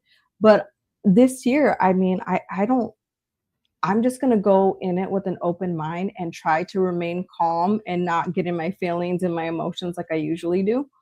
So I'm trying to stay grounded. I think that it's kind of like goes back to what you said. I think that things are put in place a certain way because maybe they're seeing something in training camp or in practices that these guys fit together. These guys work well together. So that's where I'm at with everything. And I think I'll have more to say about a lot of this once the season starts. A lot of Crawford fans for a guy wearing a red jersey still. Raider Nation 510. Love you, big dog. But you also told me that Tyree Wilson was a top 5 player on the defense. Oh, let's not get started on the Tyree Wilson fanatics. I'm just saying that is the one comment last season that stuck with me because he rode that like you wouldn't believe that Tyree Wilson was a top 5. No, I think he actually said top 5 player on the team. Oh, that's ridiculous. Which was a wild take. But also, God, fam, I see you trying to make fun of me throwing you out your goddamn mind. Yeah. Wait, man, don't worry. I was just warm up. That's all that was. Yeah. Not only that, but people swear that you could just go up there and you're gonna be like automatic Joe Burrow accuracy, right? Like, take a couple of warm-ups. Right? A couple warm-ups. It's a foam ball. It's a Nerf. It's a Nerf. Yeah. That's funny. I'm just doing excuses. That's all. Although I did see you, I saw you hit the side a couple of times like I did, so I wasn't the only one. But all right. Raider Raquel had that good kick, with the warm up and everything. Right, she stretched out and everything. She stretched out and everything. Had the kick go right through the upright. So 805 had a good kick too. Oh yeah, he did actually. Yeah. The real Tokyo Toe. God damn it. You're the Ventura County Toe, dog. The Ventura County Toe. Oh, shit. They were calling me the Fresno Toe. They were like, Fresno Toe. Oh wow, that's comedy. Now, the next part I want to point out, and this is because I think it's a big concern, is the linebacker. Because I heard someone say that we had depth at linebacker, and I almost spit the water out of my mouth because I was like, who, where? Right? Because aside from Nakobe Dean and Quay Walker, right, we have Tommy Eichenberg, Cody Lindenberg, Cameron McGrone, Sagoon, I don't want to mess up his last name, Buddy Johnson, and then the guy C.N. Sloan, right? C.N. Sloan that I have asked you about 805, right? Yeah. Those are the no, not even. He's on the edge. Yeah, Xavier Zori. Xavier Zori. Yeah. So this is the linebacking core. And this is the one part that would make me worry that Nakobe Dean hasn't been the healthiest, right? If he goes down, what happens there, right? Quay's been playing out of his mind in camp. So I'm excited about Quay. But if something happens to these two, we could be in trouble when it comes to that. Yeah, exactly. Yeah. Mm-hmm. Yeah, it throws a big curveball out there. Yeah. Mm-hmm. I mean, but when it comes to linebackers, the depth is that's suspect. And I see someone in the chat specifically that he knows that his boy is suspect as well. But no, look, we have two guys. We have two backup linebackers that are basically, they're good special teams players. Like I don't know if you guys. I went live last year's draft, and because we didn't address the linebacker room at all, I wanted us with that last pick to get Cody Lindenberg because I had a feeling that he could be a good special teams guy. And he ended up being a good special teams guy for us last year. Is he starting linebacker material? That remains to be seen. I don't know if he is, but when it comes to good old Tommy Ami, that guy is struggling if he gets between the white lines on the defense. But good special teams player, Jamba. Right. Depth wise, it's gonna be tough. Depth wise, I think. Yeah. If Nakobe Dean and his health issues kind of rear its ugly head, it might be a little rough. So right. some depth. Yeah.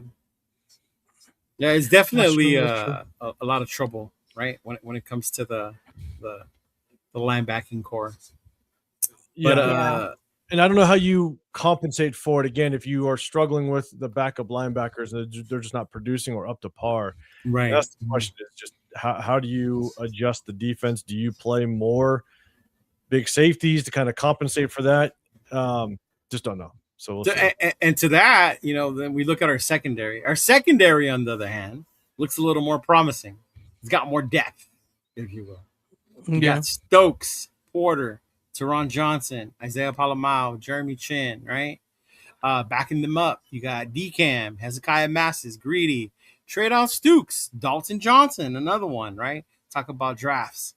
Gerard McCoy, another one. You got another rookie here, Caleb, and then Devin, Tristan McCollum. So we got a bunch of DBs out there. So to me, and I think this is what I was telling Rundown, and I don't know if you guys saw this at camp. Maybe you guys can share. But when you saw the defense out there, did you see more of the DBs being utilized than as opposed to the linebackers? I saw way more DBs out there than people would think of how we're going to line up on defense. I saw more, without question. Yeah. You had Tron Johnson. He was out there. Mm-hmm.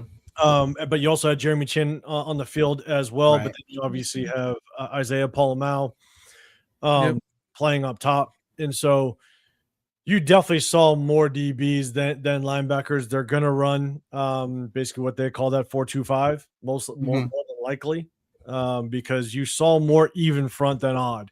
You didn't see a true nose tackle. You didn't see, whether it be Adam Butler or, a Tonka Hemingway playing actually over center, or even that one technique. So I think at the end of the day, we're definitely going to see more DBs than linebackers. They're going to run heavy with the big nickel and Tron Johnson. I think it's a lot of playing time. Yeah.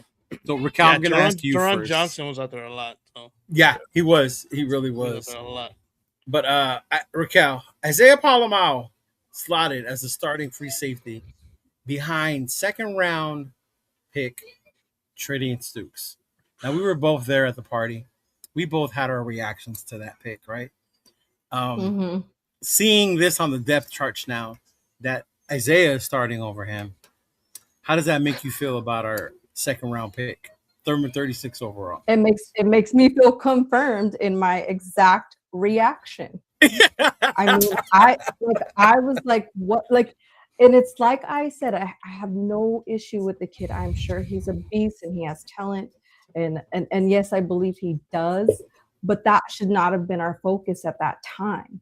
I truly just wanted to focus on the O-line and make picks based on that.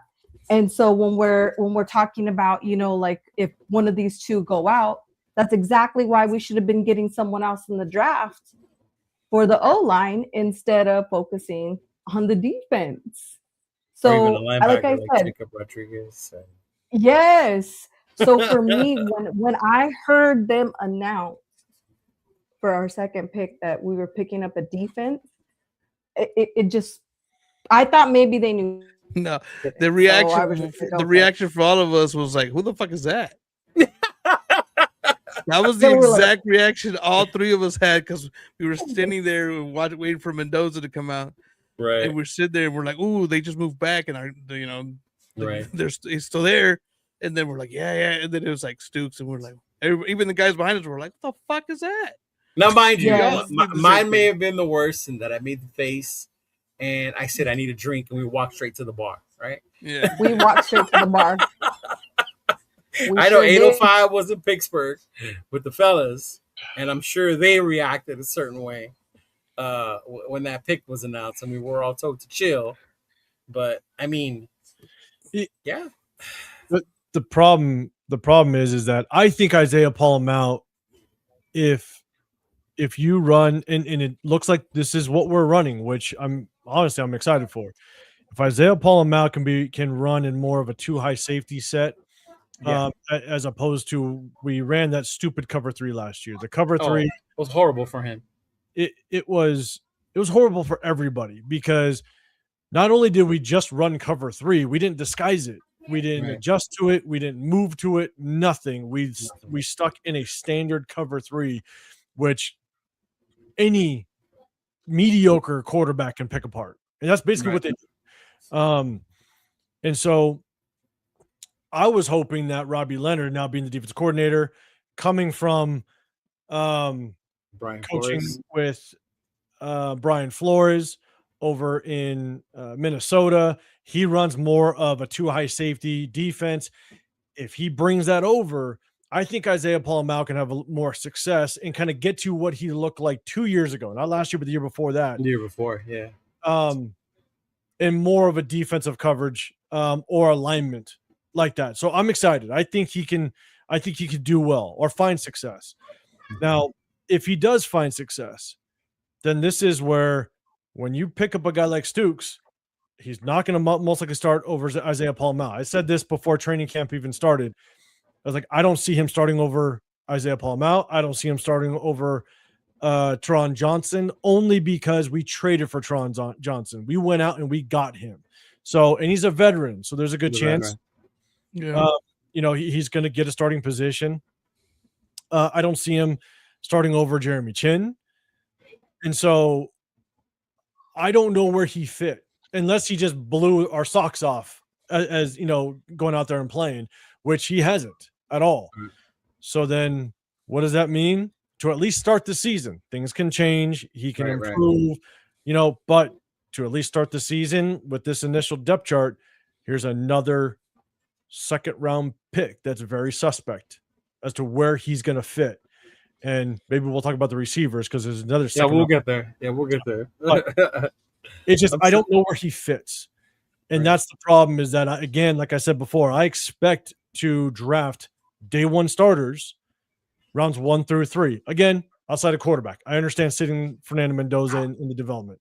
But outside of that, every other position should be a day 1 starter, at least looked at that Exactly. way. Yeah. And he's guys I think are going to be better than him. I just don't know where he's going to fit, barring any injury. Now, I asked this to Rundown earlier, and I'm going to ask you guys.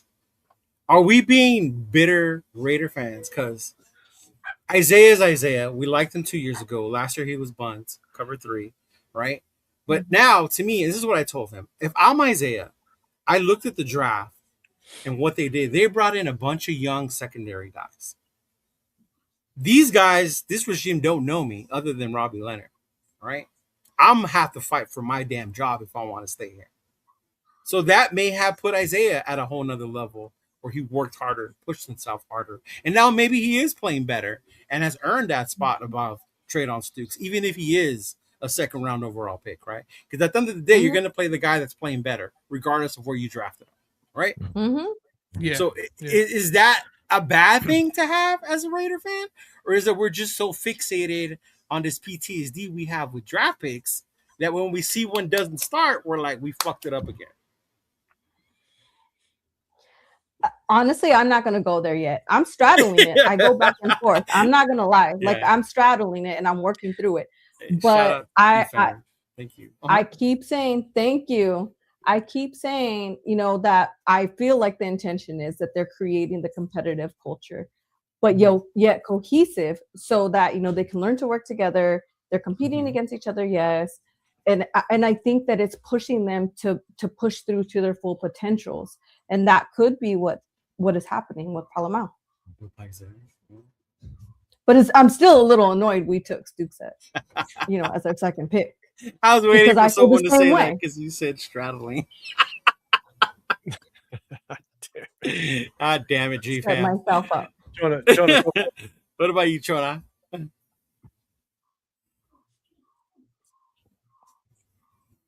No, shit. He's He like, I'm lost done it. with this draft. God damn it. He I'm out of here. No, it's not even. I understand we've had bad draft picks in the past. We have. We have a bad history, but honestly, I treat every draft the same. I go into it going, look, like these are the players that I want. These are the players that I think fit what we're looking to do and complement the existing roster that we have. Because remember, we're running free agency first and then the draft. So you already have a decent nucleus. You have a decent foundation potentially, but now you're trying to fill the holes in the draft. And again, it's all about trying to continuously build starters in the early rounds and find kind of those diamonds in the rough in the later rounds. And I think we've just year over year constantly we've proven to just not be good at it. And then we wonder why the hell we're picking number 1 overall, why we're picking the top 10 constantly. It's because we just don't draft well. And when you pick guys that other guys might be on your radar, right? Other guys you might have wanted, and then say McDonald, Boston, Hurts. Say their names, bro. You say their names with your chest. They go elsewhere, right? And you just sit there and go, well, it's not surprising.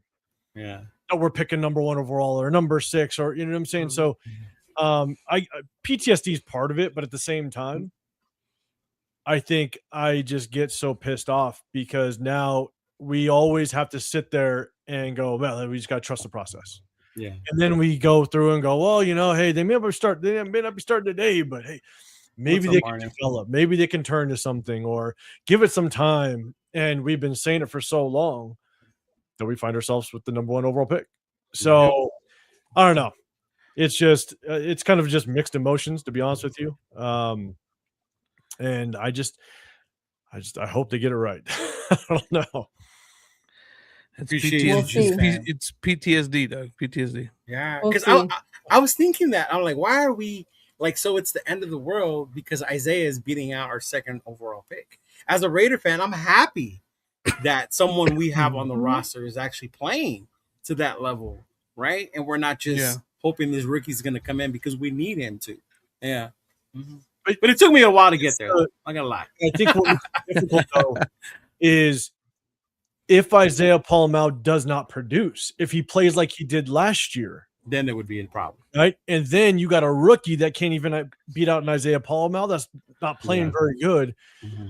Then we have problems, right? I think the vast majority of the fan base was like, okay, Isaiah Paul-Mao didn't play well last year, and that's okay, but then you draft a kid that isn't going to play over him. Yeah. So it's like, our offensive line was bad last year. And then you go get a Trey Zune that's not going to even start as it relates to right now. He's a backup and you don't rotate the offensive line. So if he doesn't find his way into a starting position and this offensive line isn't very good, then you just drafted somebody in the 3rd round that has no impact. And today he was playing backup center. Yeah, like that is wild to me. Yeah, he was playing backup center today. Yeah. Mm-hmm. He's played guard, he's played tackle, he's played center. And so you're sitting there going, you picked a guy in the 3rd round that you have no clue where the hell he's going to play? Where, Big Luck? Where is Zune going to start? Where? But we can also ask the question about, was the line bad last year because of the players or was it because of the coach? Right. That's true. So that whole defense in general. Yeah. So now these guys could come in with the regime that knows what they're doing, and maybe they just look a little better. Right. We won't know. We won't know until we start playing the games. I think, and that's why I'm looking so forward to. Thursday. Yeah, looking to the games because last year's coaching staff was just horrible. It was just horrible. You had that offensive line rotating game after game after game. You had no consistency of players on there. I just felt like they didn't know what they were doing. They didn't. And not to be the golden domers that me and Chona are, but we tried to tell y'all about Pete Carroll. Right? It wasn't the Trojan hating us. We had seen the downfall. He wasn't the same guy anymore. Yeah, it wasn't. So. But no, it's just, and then we've had the year and after year after year of bad picks and it's just. So I'm just looking forward to see what. And that's why I go back to when we talked about earlier about it's a I don't want to say throwaway year, but a year where we're going to see a year where we see what we got. Yeah, because we were just so inconsistent last year. There was no consistency. There was no real leadership from that coaching staff last year. So it's like, okay, well, I guess this year's we'll see what we actually do. I think we'll see more this year of what we do got and what we don't have compared to last year. And then lastly, we'll go into the biggest concern on our team. And before we talk about that position, Raquel's favorite. right, I'm gonna let Raquel share her story, her experience with this player. But just this is the one I know we all worry about. We don't need to go over the running backs. We know what they are, right? It's Jetty, Washington, Lobby, Very special clear. teamer, things like that. It's very clear, Yeah, right? that was straightforward. That was straightforward. But the wide receiving room, right? So you got Jalen Naylor, Trey Tucker, Jack Besh, Dante Thornton, Malik Benson, the rookie, Derek Young. That's his name, Nathan, number 81. He's the one that was connecting with Nando a lot when we were at camp. Was 81, Derek Young. Philip Dorsett, Devin Tompkins, Shredrick Jackson is still out there. We saw him a couple of times. Chase Roberts, who's the other one? EJ Williams and Brandon Johnson, right? So those are the receivers. But, obviously, Raquel, share with them your experience. You got to meet Jack Besh and what you talked with Jack Besh about. Yes, he was. I think I have footage too, but there was a couple of minutes where I got to talk to him, and I was really excited to see him because I like the kid since we drafted him. Not that I thought we should have, but where we were at, because I really wasn't too concerned about a wide receiver this year. I was mainly focused on the O-line. But when I did see Jack, and he came over to me, I just told him, I'm really looking forward to what you can do this year. Don't give up. Keep your head up. You can do this. Yeah, I don't know. But I wanted to give him a pep talk. Like, come on, kid. You could do this. So Raquel told me this story, right? And I'm in my head like, did you just mom this kid and tell him to get his head up? And ponte las pilas, cabrón. Oh, yeah, man. Ponte las pilas, güey. I like, did Raquel just have like the mom pep talk with Jack Besh? She did. And told him, like, you need to get your shit together. Stop fucking around. Get your shit together, pretty much. Oh, I said it in a mom way. That's not how I wanted to say it. But then he gets close to you and he has this like little baby face, and then you're like, oh, you could tell he's down. His spirits are down. Like I couldn't like kick him while he's down. So I wanted to give him a pep talk, give him some advice, but do it in a caring, nurturing, loving way. Which is not my usual get down at all, but Oh my gosh. That's funny. Yes.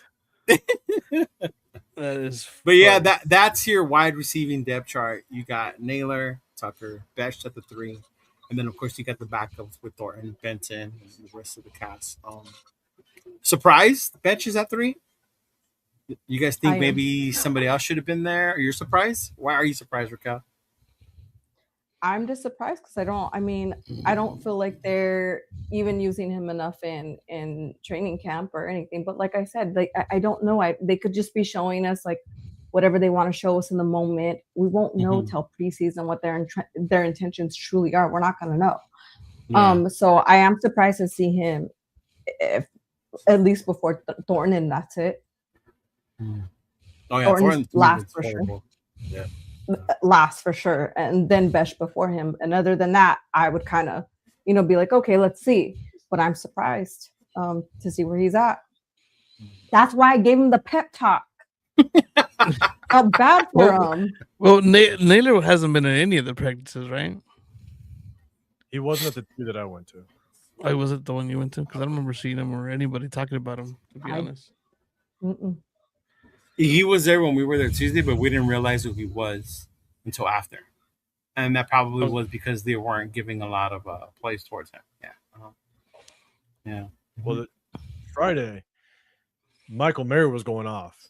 Say that again so Chris can hear you. Say it loud. Michael Mayer was going off, man. Him and Cousins, man, they were connecting.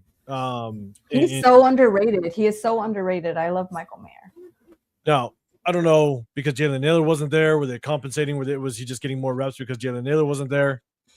Not sure. Now then, Fernando got basically all day Saturday, and we already talked about what that outcome looked like, and so not a whole lot of action with the receivers. But honestly, I'm not surprised with Jack Besh, to be honest with you. I mean, Cheeto, you know how I felt when we drafted him. We were we're sitting right there.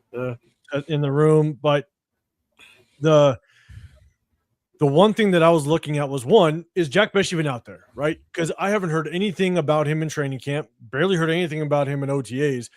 So my first indication is, okay, let me just locate him.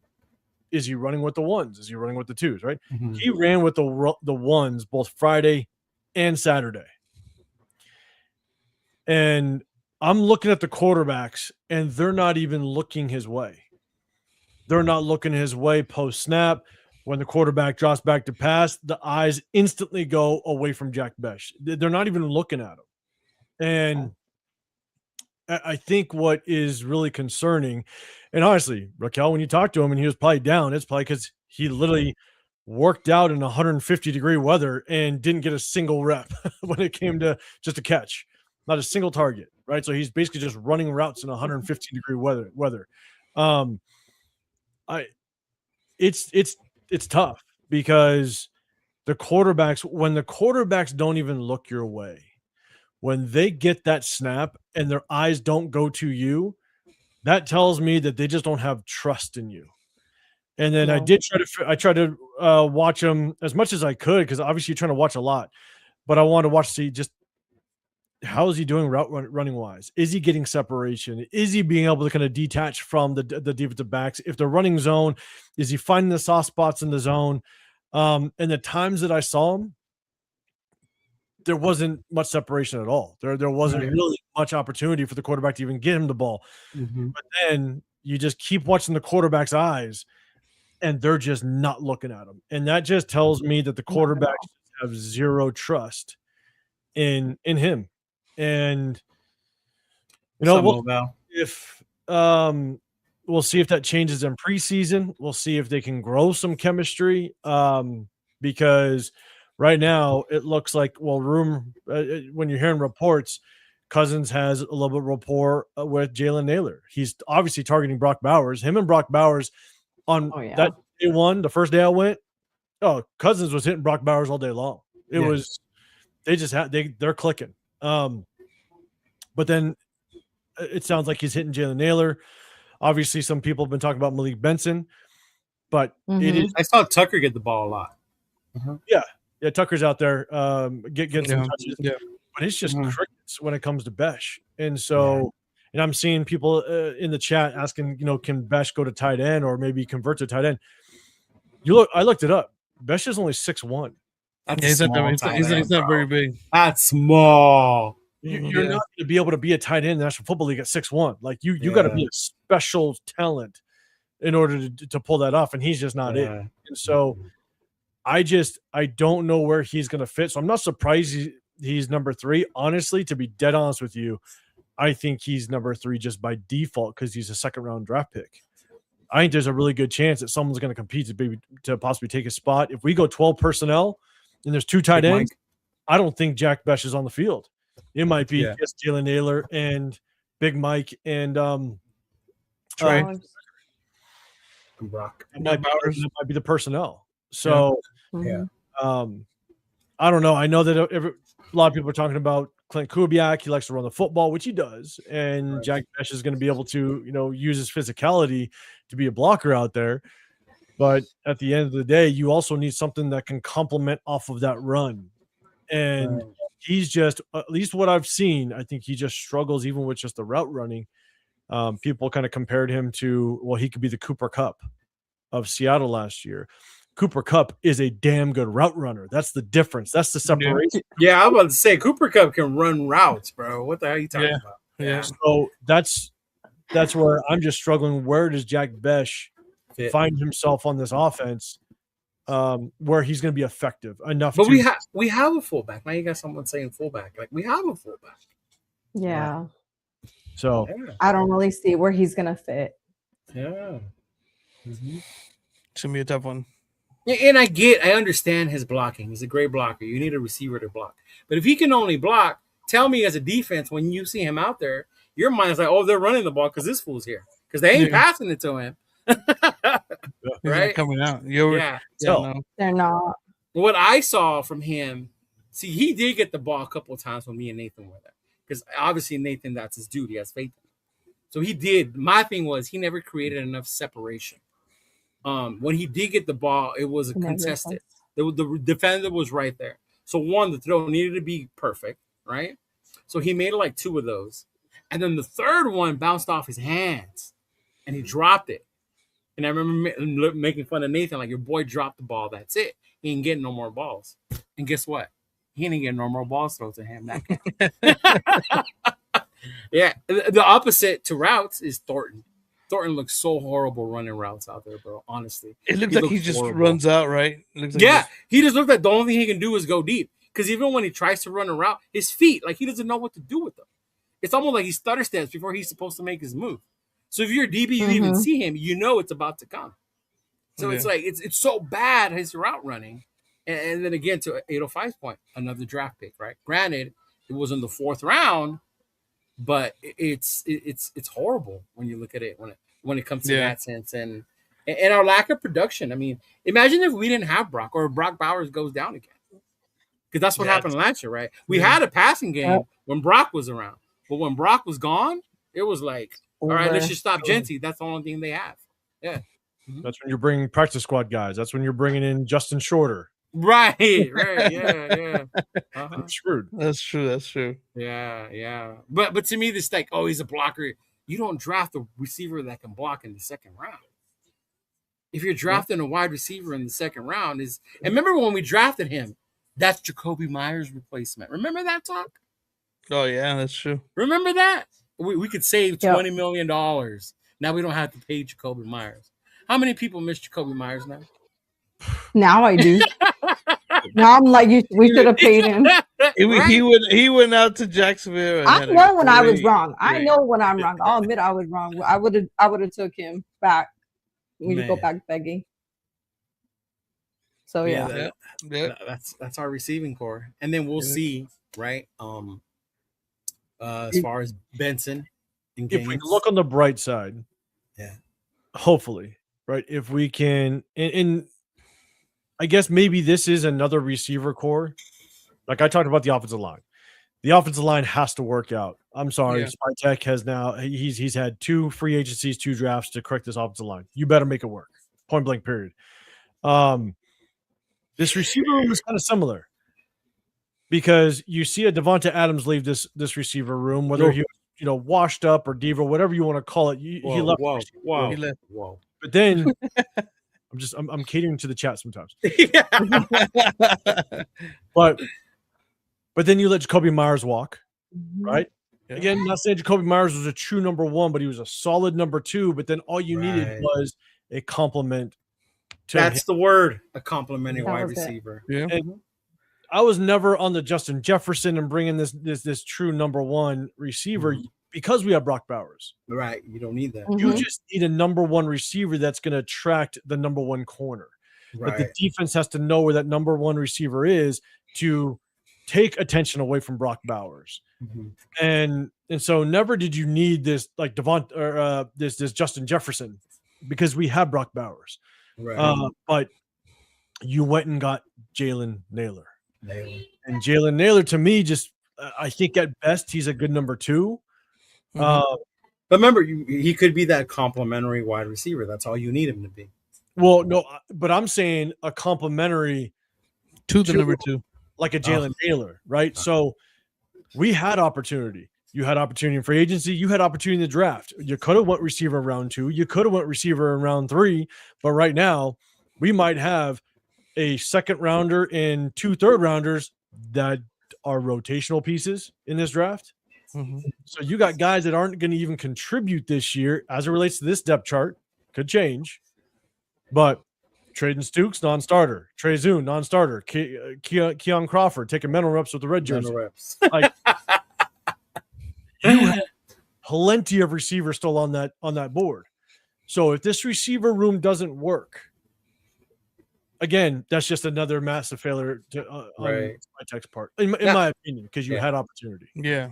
And that's the said it doesn't work in personnel wise, because I think they are going to function based on Kubiak being able to scheme them open. And that would be players like Malik Benson, Nailor, Tucker, right? Or even Shedrick Jackson if he was able to get some burn. I think we'll see some burn out of him in the preseason because I liked what I saw in him last year. But yeah, I mean that kid that I wanted, Boston, right? Isn't he over in Tampa, like mossing people right now? Yeah, he's out there like mossing grown ass man as a rookie. Like, bro, Ted Hurst went to Hurst another Yes, one. yeah. thing. Yeah. But also the one kid out thing of that you USC. What's his name? Jacoby Lane. Kobe Lane. Yeah. Kobe Lane. The one thing that I have struggled with Trey Tucker is the fact that year one of Trey Tucker, his hands were suspect. You know, his hands were rough. Year two, it looked like he was getting better with his hands. But year two, you saw what Trey Tucker could be. Again, if his hands were better, again, he bobbled a lot his first year. His positioning, he used his body to catch the ball a lot. Yeah. Can't stand He it. got better year two, but it's not coincidence that he got better given the fact that was when you had Devontae Adams and Jacoby Myers on the field at the same time and Brock Bowers. And so the thing is that you could use Trey Tucker as a true slot.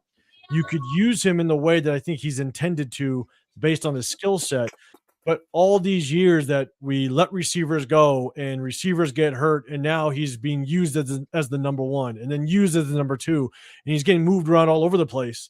You didn't give him. You're not being able to actually use him where I think he's supposed to be, how he's supposed to be used. Yeah. So by having Jalen Nailor, by you not getting a true number one, Trey Tucker is probably going to be used as the number two, and I just don't know if he's a good number two. Right. And so Clint Kubiak, and again, I'll get in the chat's good side for just 1 second. I'm a massive Clint Kubiak fan. That's what I wanted. Okay. It is what you wanted. Yeah. Like button. But outside of I hope that Clint Kubiak can use and scheme up this receiver room in the way that it works. And maybe we didn't need to go get, a number one receiver in the second round or even the third. So we'll see how it plays out. Not this season. I I was cool with not focusing on wide receivers this year. I'm telling you, I'll say this a million times. I just wanted to focus on the O-line, maybe fill in some gaps in the defense, but I was okay not focusing on anything else but those two things. Oh, except I did want a quarterback. I did want Mendoza. But after that, yeah. And then again, and that is for the future. In all fairness, they inherited a team that had a lot of holes. So the expectation to fill it all in 1 year was wild. Yeah. That's why I'm not shocked about our lack of depth at linebacker, right? Because we did a lot to fill the depth in the secondary. At least we finally took care of the secondary. And at the same time, you added help to Max. Actually, you set Max away. You added the help, and then Max came back. So it was like, hey, win-win, right? At that point. Yeah. At that point, it was win-win. And then you got the development of people like Tonka, people like JJ, people like Jonah, Adam Butler, the anchor, the veteran, Shout out to my boy 805, So in that sense, it makes you feel better as far as them making the team better on the defense. And I hear, and I'm 100% with you, right? We went into this year, this free agency, this draft with a lot of holes, right? A lot. We had 11 draft picks last year. Yeah. 11. How do you have 11 draft picks and you literally come into this season with a bunch of holes? It's because because of Pete Carroll.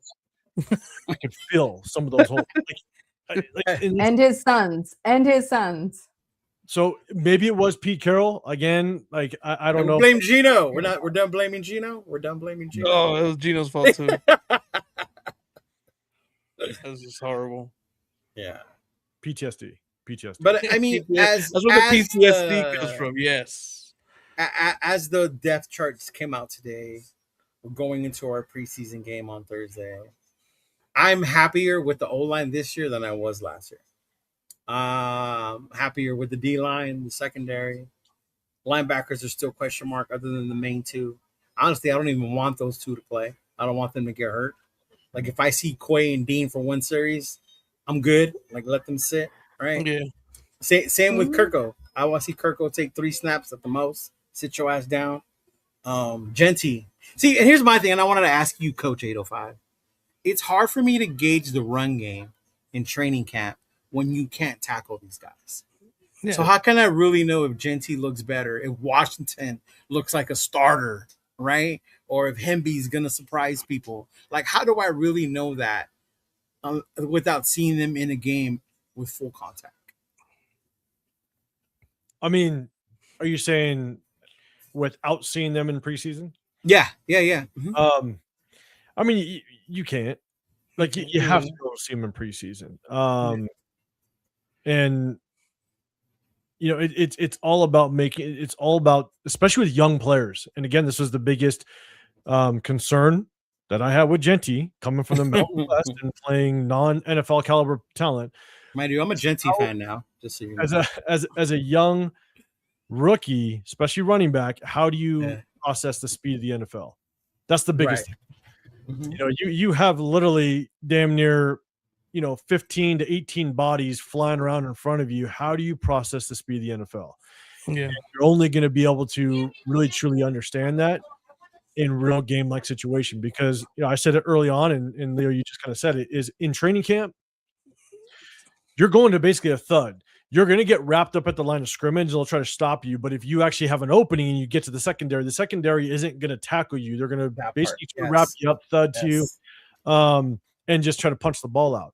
And so you're not going to get a really good indication as to just how that defense flies. Right. So I definitely want to see these running backs get some good burn. I don't know if Genty gets a lot, to be honest with you. Yeah. Just because he is the bona fide starter, like he is the guy.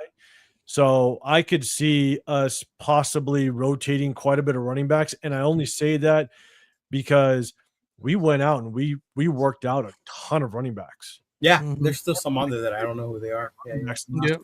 So I don't know if they're trying to figure out who that third guy is. Maybe Hemby just isn't the guy. So I could see a lot of running backs getting some burn. You got Lobby, Hemby, and then Dare Ogumbuwale. Which I actually like that kid. Not gonna lie. I think he could maybe take Lobby's spot. Yeah. I'm just ready for preseason. I'm ready for preseason. I just feel like there's so many questions and so many whys. And What's up, Anthony? I want to get to preseason. I want to get the season started. I want to start seeing how things are going to work out. I want to see what their intentions are. I want to see what their strategies are. I want to see, I don't really want to see any of our starters in preseason at all. What about the O-line? At all. Especially Should we on the be seeing the defensive side. O-line? No, O-line I want to see. Yeah. I would say the O-line, but I'm talking about like as far as, the prominent ones, like the QBs, wide receivers. But the O-line, yes, I do want to see them here and there. But other than that, I really don't want to see Kirk Cousins at all in preseason. I want to give that time to Mendoza and to see how he works with that O-line. Right. And that receiving core. Even the open practice 805, because remember last year a kid got hurt at the open scrimmage. Yeah, when they had the inter squad. Yeah, when they had the inter squad. Yeah. Because they were going full out on run plays, remember? They were actually hitting each other. Yeah. And then that one kid got hurt. Yeah. And then when he got hurt, they literally went to flag football. Like literally making any contact at that point. Once that kid got hurt, they literally like stopped. old school. It looked like the old school Pro Bowl. Yeah. Like for real. Real. It did. Like they just stopped making contact. Yeah. Which I understand. I mean, basically, I forget. It was Lonnie Johnson, right? Lonnie Johnson. Yeah. I definitely want to see the O-line because what's up, brother? Be able to kind of gain that chemistry. I want to see Kirk Cousins, and it's only because I've said this for a long time. One of the hardest things for quarterbacks to kind of get chemistry with is the timing in against real defense with your receiver. And so you want to kind of get a little bit of that chemistry prior to week one, because these guys are all new. I know that I think Kirk Cousins threw to Jalen Nailor a little bit for like one season, but again, Jalen Nailor was like the fourth option. Yeah. So I'd like to see Kurt just maybe a series or two in one or two of the games. And it's also because I want to see Kirk Cousins' arm, because I'm telling you right now. Oh, His- you didn't get to see it. Oh, that's Nope. what it was. Well, he Okay, saw it okay, on okay. Friday. He saw it on Friday. I saw it on Friday, but the thing is that you're not there's live bullets ain't coming at you, so he's playing Right, comfortable. right, He's right. a veteran. He knows that no one's going to hit him, maybe except for Mhm. Max, but he knows ain't nobody going to hit him, so he's still uncomfortable. Do you remember that movie with Jamie Foxx, the football movie, LL Cool J and Lawrence Taylor? Yeah, What's the name of it? Any Any Given Sunday. Any Okay. Given Sunday? Remember when Cap went down and he saw like ghosts? yeah. So Yeah. when you see Cousins move, that's what he reminds me of. He knows that next hit coming might be the last one. Cousins has never had a strong arm, and the one thing that I see in his throw right now, just kind of as he's aged, is if you watch his throwing motion, when your shoulder comes well before your hand, you're just getting too much into it. And when you watch him throw, even though he's completing passes to Brock Bowers and they're going for touchdowns and stuff like that, the ball's not just zipping in there. It's his arm. He's got an old arm, and so I just he wanna throws to see- spots, not to players. Yeah. Yeah. I just want to see just kind of how his arm looks when he's throwing off his back foot, when he's just Ooh, slightly yeah, out of I know. position, if he's Yeah. off balance just slightly, how much does that arm strength just completely diminish? Because if you go back and watch him against the Falcons, you saw his arm diminish. Now, I don't know how much that injury kind of played Right. a game with him a little bit and really try to step into the throw. I don't know. So just me personally, I'd want to see just what his arm looks like against live bullets, because again, going to be 38 years old. You just move him off his spot slightly and he's off balance trying to make a throw 30 yards downfield.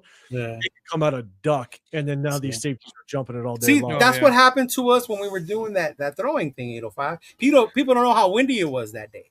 That's why our balls were going the way they did. Overcast, Yeah, like come on now. shadows. Yeah, shadows. That's why it looked like a duck. Right. We're over 30, so that had to play in part. Like, come on now.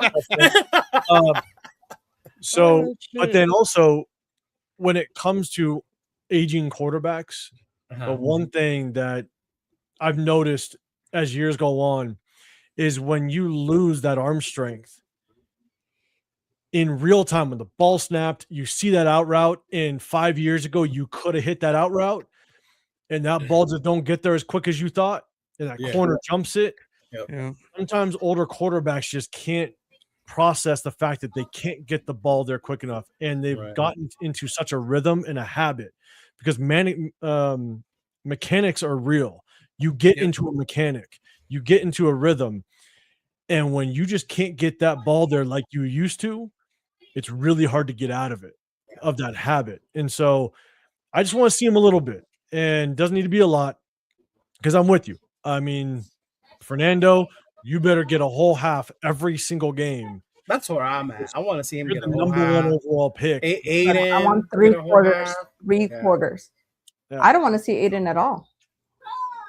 You're gonna see Aiden. You You, wanna- won't see much. No, of you it. yeah. I, you got- I you know gotta see that. him. Like I know that. I said I don't Yeah. want to. Yeah. I don't want to. Why don't you? I want know to see I'm Aiden? going to see him because he's just done. I want to give the time that we need. Okay, so to what 805 said. Okay, we're gonna put Kirk Cousins in and kind of get him used to our O line. Cool. But after that, I say 3 quarters with Mendoza. I don't want to see AOC. I He like said the the kid. I AOC just hate don't is care to real. see him.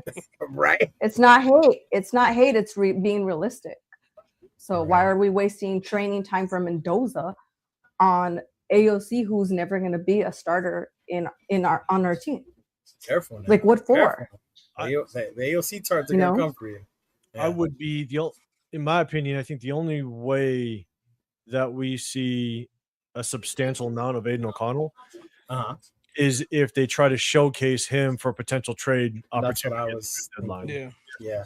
If a starting quarterback goes down at the trade deadline and you're like 6-2, like you and Aiden O'Connell looks good in preseason, if you're able to just showcase him a little bit, you might have, instead of losing him at the end of the year and not getting anything for him, you might get a 6th rounder. Right. So it's like, I think that's the only way you might see Aiden O'Connell get some decent playing time is if this regime thinks, hey, maybe he can look good against, garbage time, third stringers, undrafted free agents, and we can bait somebody into a trade at the trade deadline. He said AOC equals ass on couch. Not only that, but can the man stay healthy? Because Yeah. every time he gets that chance, he gets hurt. Last year in Arizona, what happened last year in Arizona, Jonah? He ended up getting hurt. Cat Miller Yeah. played the rest of the damn game. Yeah. The whole We were damn like, game, We basically. were like, what happened to him? He was Yeah, gone. he was gone. He was gone. So, yeah. So I want to make something clear about AOC though. I'm going to make something clear right now, and I've been saying it over to people who have had private conversations with me. I have really good in-depth conversations with people, but the one thing I will say about AOC is I know he didn't get a fair shake. I understand that he had to deal with Garoppolo, Minshew, fucking Geno Smith. No, he did not. But you know what? That's not my problem this year. Like, I'm not gonna, I did like him, and I did think that he didn't have a fair shake. He didn't. What does that But mean? we He can't- had to But deal we with that. can't. He had- What does Are that you mean? kidding me? No, I'm asking. He What does had- that mean? No, it's shitty He had ass to compete against them? quarterbacks. So if they were No, shitty and actually- he couldn't beat them, what does that say about him?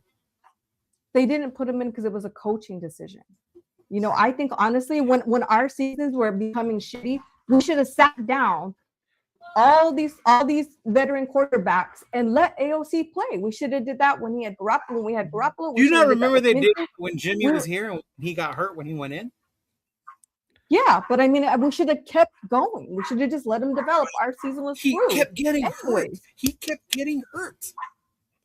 Okay, then the next season we should have tried it again, and if not, done. Now we're They 3 did. seasons in, and They we should did. just let He him got go hurt now. at Arizona. They Okay, tried to I see what they had. understand that. I Yeah. understand that. So that's fine. But even with Geno Smith, we should have just took him out, left him in, but we left Geno in almost the whole season until the very end. We should have let him see and let this be his final season, that we give him a chance to develop and to bring it. It didn't happen. So now let's let him go and try to be something on another team now. We're just holding him back at this point.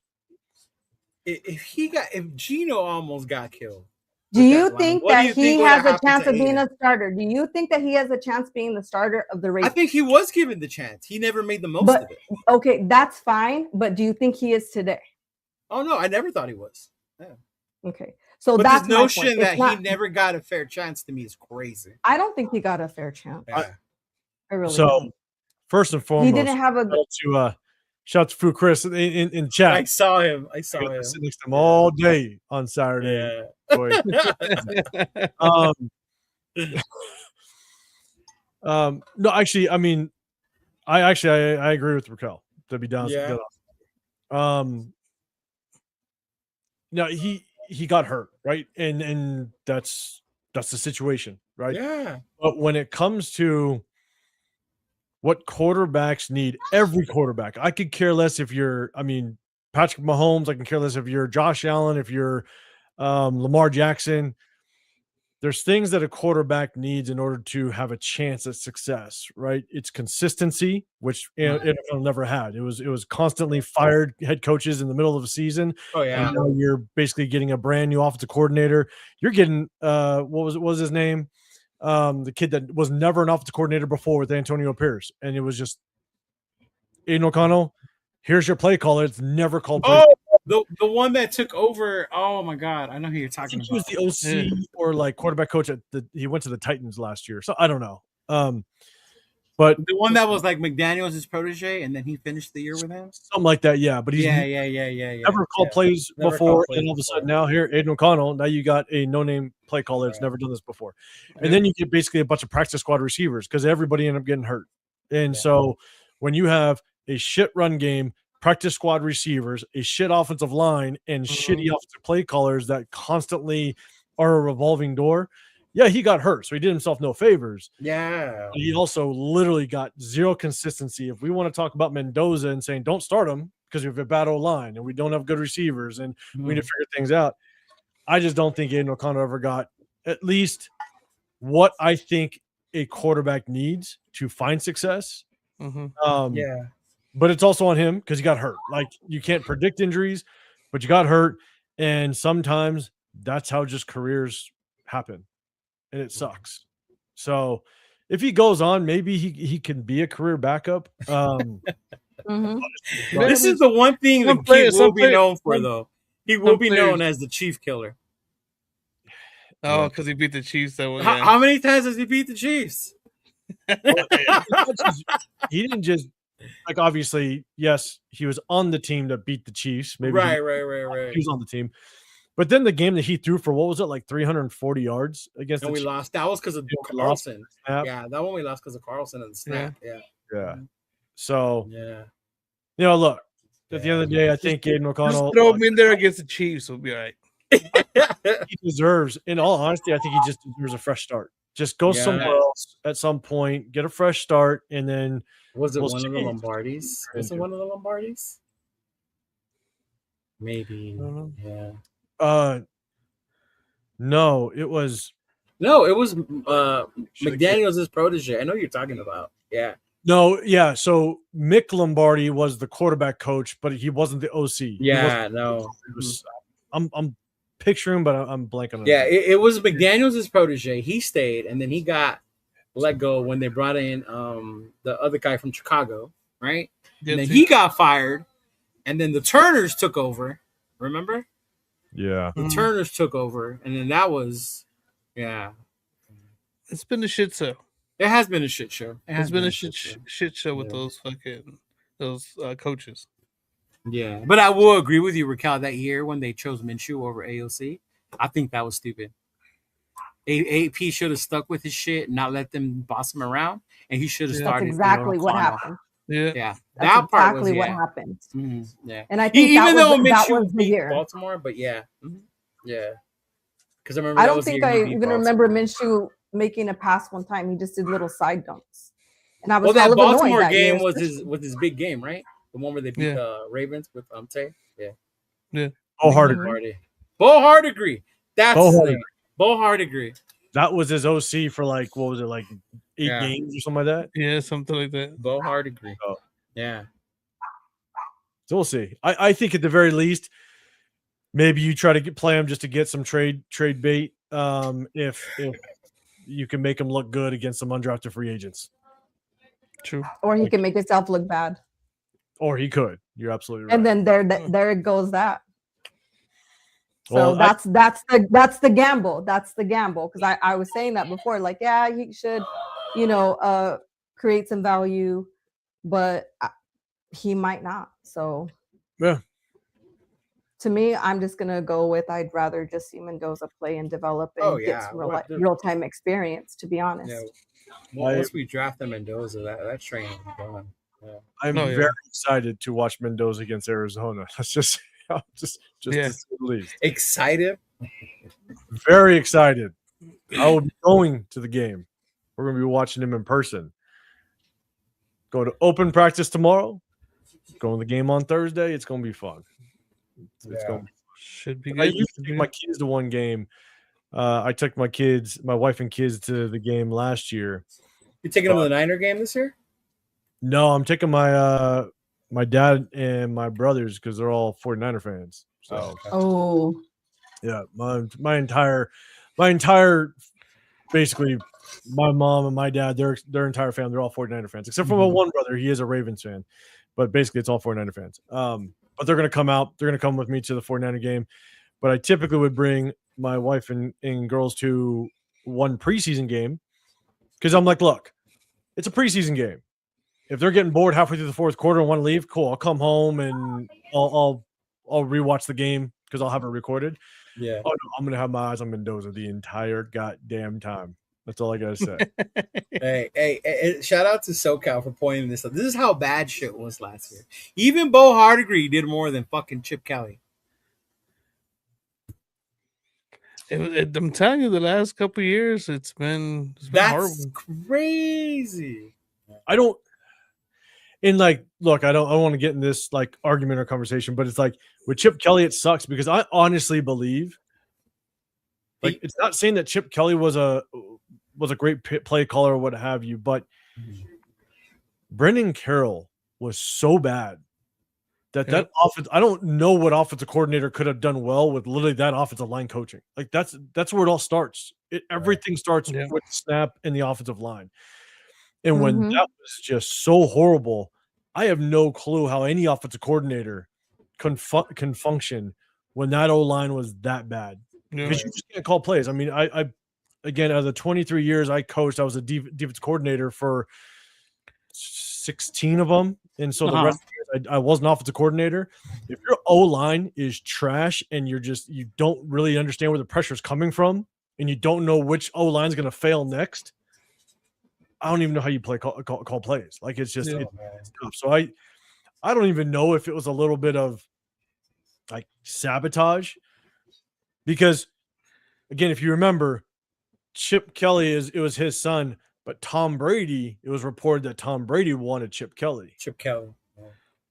So not Carroll.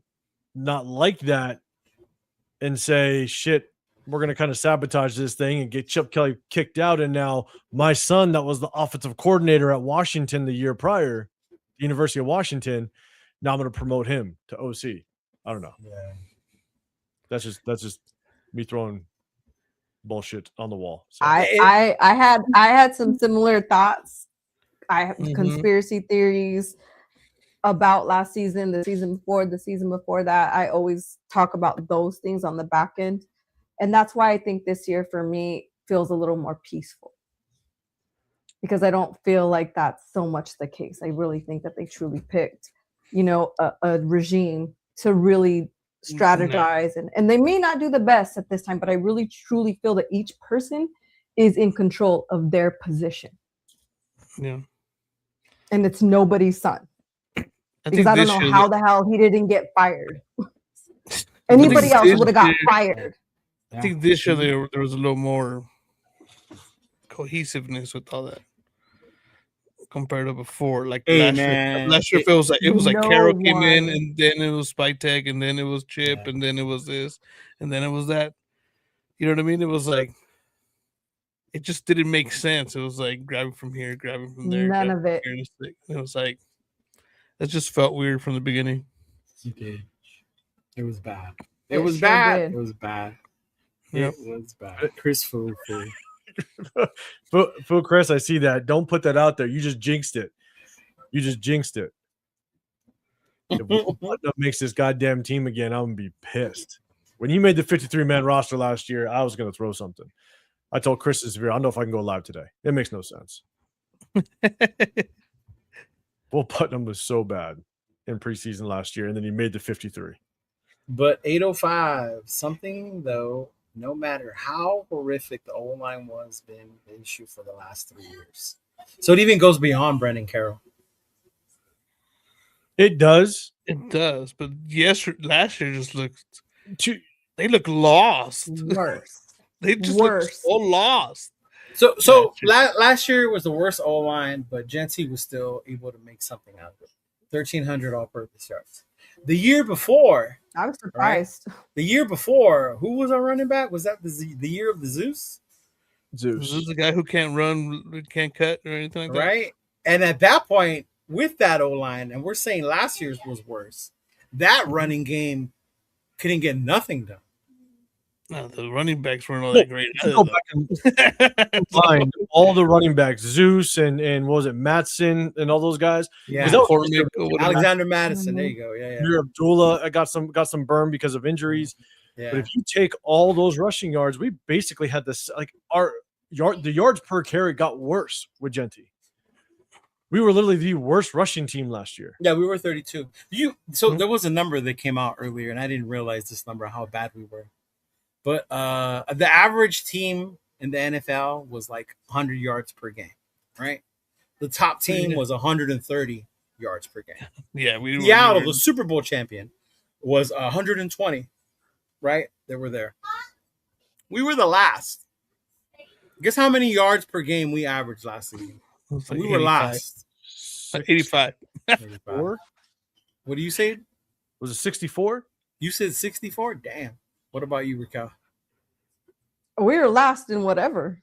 So how many yards per game? How many yards we average? We average? Yeah. Uh-huh. God, I don't want to sound like a shithead. He Probably said like no. 60. 805 said 64. That's fucking low. Oh, 60. You said 60. Oh, then I was It's- low. I was at 85. It was 77 yards per game. The next worst team, Arizona, the ones that just drafted the Cardinals, they were 93. So we weren't just bad. Yeah. We're the worst. We were almost 20 yards fucking less than the next worst team. And that's the thing when you look at it, it's like, well, it's all purpose Yeah. yards. Yeah. No, he had to go out and catch. Genty had all purpose yards. Yeah, all purpose yards. So you got to go out and catch Yeah. some of those. Because it was You know what I mean? 800, 900, almost 900 rushing. So he had like almost 500 passing. Yeah. I think he had like 950, something, 940. Yeah, something like that. But yeah, 2 games he only went over 100 yards. The Bears game and the Houston game.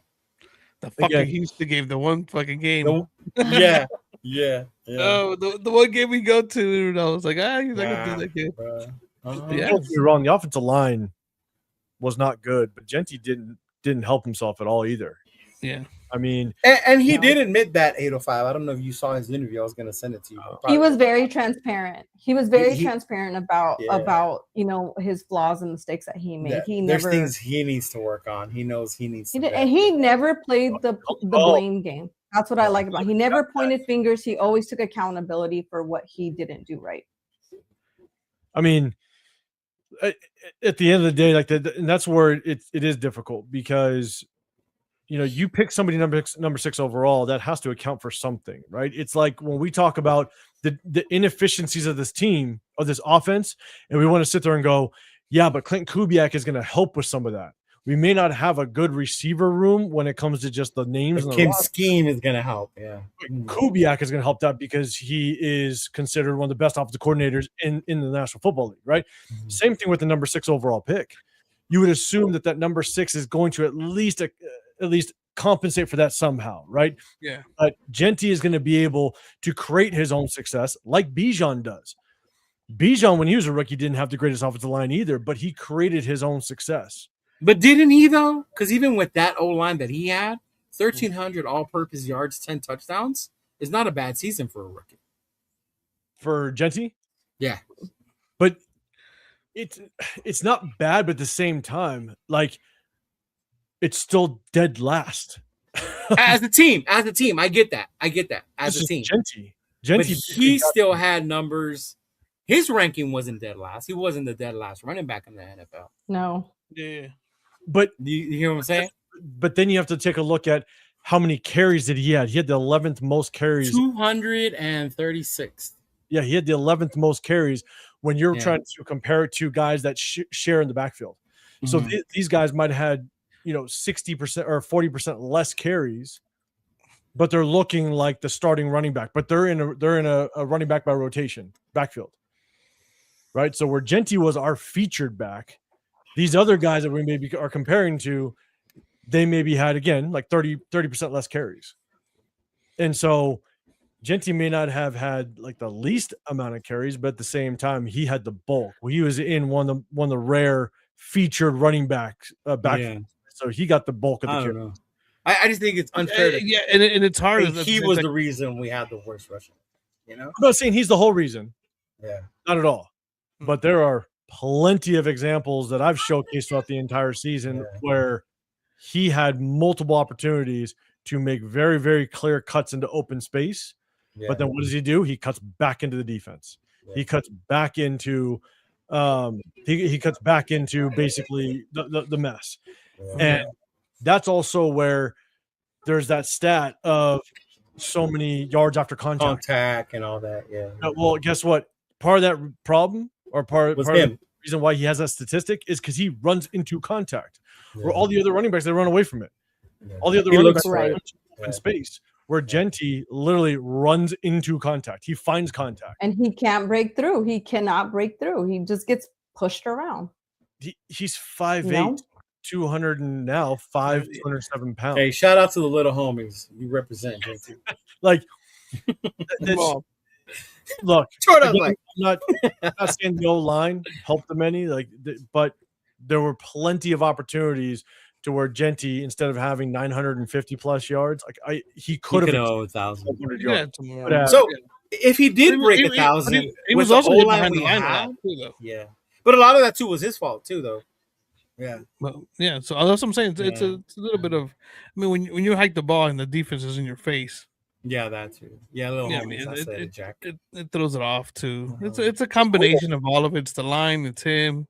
Mhm. You know, But it's a little. and he is hesitant. But- like you get hit but- so much, you can be very hesitant when you Yeah. get the ball. So that does play a role. But Leo was about to make a good point, and I knew where he was going with it. So what were you gonna say, Leo? What Did you forget already? That I like Genty now? Leave me alone. You were about to say if he did what he did with the O line that we had, imagine what he could do if our Yeah. O line is solidified. Yeah, That's the point you were gonna make, That's and the- that's what I That- want to see with yeah, any of our players. That's what I Yeah. want to see with anybody. yeah. If we That- solidify that O line, what are we gonna uncover with the people that we couldn't, with the players we couldn't see? The, You the know? good thing I like about having friends that were coaches that played is I asked them. So I asked Rundown. I don't know if y'all know. Rundown was a really good running back over here in the Fire. Mhm. Like he was one of the dudes out here. So I asked him, like, when you don't believe in your O line, what does that do to you as a running back? Right? Like you go to what you know. And I asked him, like, is that happening? And he goes, that can happen. Like if you don't believe these dudes can block for you, you're saying fuck that plan. Even though in your mind you should be hitting it. Right. But you don't, because in your mind that hole's not going to be there. So I got to go make my own. And that's where Genty goes to look for the contact. I'm going to run over these guys. I'm going to go through them. Well, when we look at the film, 805, if this motherfucker looked to the right, the hole was right there.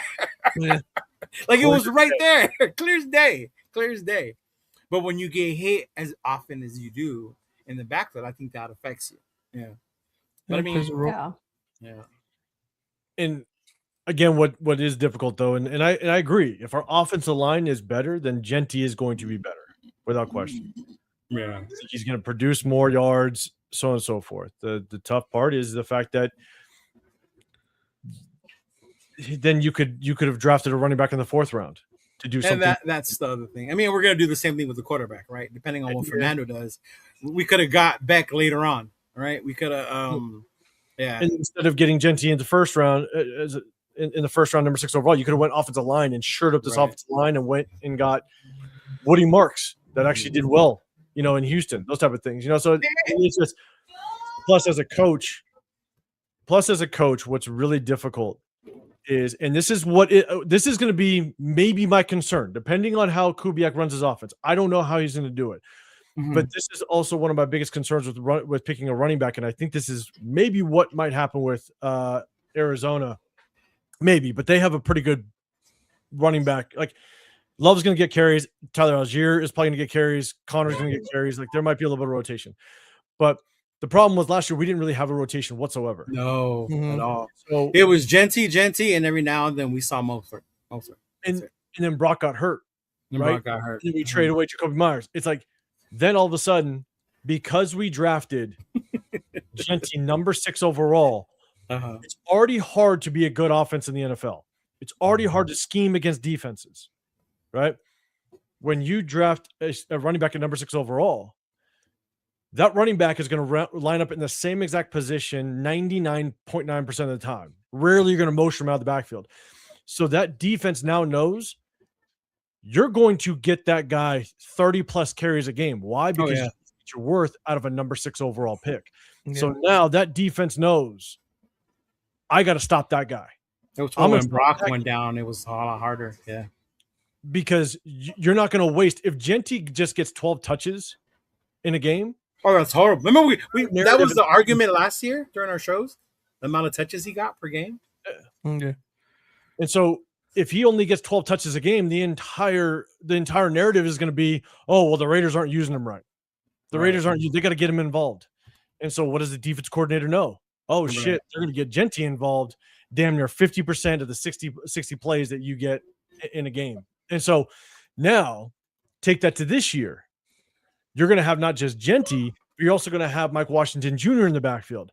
And if they have like a 60-40 split and you want to get Genty to touch the ball 20, 25 times, if he's only in the game 60% of the time, but you're going to get him 20, 25 touches. Mhm. That means that defense knows when Genty gets in the game, there's probably an 80% chance he's getting that football. Yeah. And they're going to target his ass all day, every day. And so you're just giving the defense a tell. You're just now basically kind of giving the defense just kind of an indication of what you're about to do. And that's a little bit of my fear with, again, prioritizing and drafting somebody so high, because the narrative is you got to get your worth. Now, is Clint Kubiak going to do that? I don't know. Clint Kubiak could be like, screw it. I don't care if Genty gets 12 carries as long as I win. Oh shoot! What up, AR? What's up, brother? He could do that. Apakasi. That was one of my What issues up, what up? drafting Genty. One of my issues drafting Genty last year. One of your issues. One of your issues. Besides the hate for the short kings, it's all good. Or it was just Gaethje the Brick getting on stage and yelling at him. Oh my God! Don't get me started on him, bro. Oh my Lord. That was fun. That was good times, though. That was good. Right.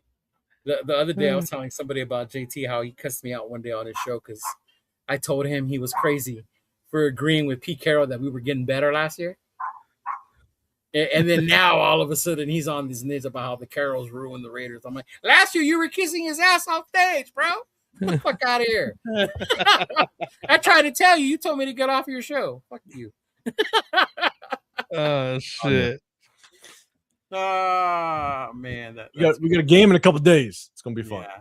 But okay, Raquel, where do you see our run game being ranked this year? Last year we were 32. So where do you see our run game, Genty and Washington, being ranked this year? We better at least be like 20. At least 20? That's not even that much. At least 20. Yeah, least expectations than I do. All right.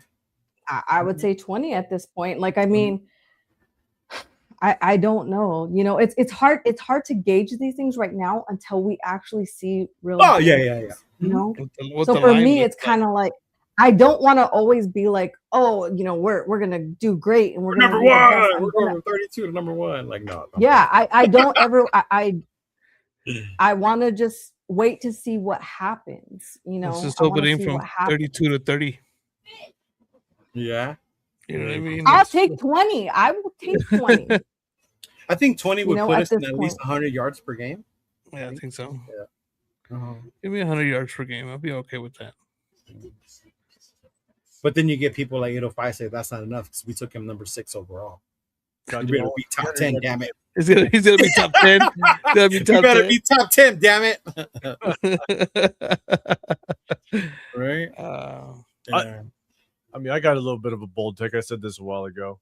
I think that there's going to be a little bit of a conversation towards the tail end of the season just on who should get the ball in certain situations. I think Mike Washington Jr. is going to if you give him a crease, he could be gone. Genty doesn't have the speed. I know he lost weight to try to. I don't know, man. You guys give that guy too much credit. No, but it's also saying that honestly, I don't. Unless Genty improves his vision, he's not good in open space, and so I don't see Genty being the guy that consistent can just rip off a 40, 50 yarder. And so he's going to ground and pound you out. But then if Mike Washington, and I mean Leo, you know just as much as I do just how emotional the fan base can be. Yeah. And Mike Washington rips off a 60-yarder, there's going to be a part of this fan base that's going to be like, I want to see more like Mike Washington. They're going to want to see more of him. Yeah. And the thing is that if Genty grounds and pounds you out for like he ends with 19 carries and 71 yards. Mike Washington can have 12 carries and rip off a 140-yarder. Next thing you know, they have very similar yards. I don't know. I think you guys give that guy too much. There's a reason he was taken in the 4th. I mean, but a lot of running backs are just taken late now.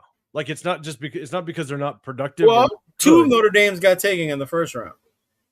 Oh, they did. We'll just see how it works. Love and Price, right? I think Price will start off better than Love. To be I honest, honestly think Price is going to have a big year, and the fact that he got taken later in the 1st is going to be like, see, you don't even take one top 5, top 10.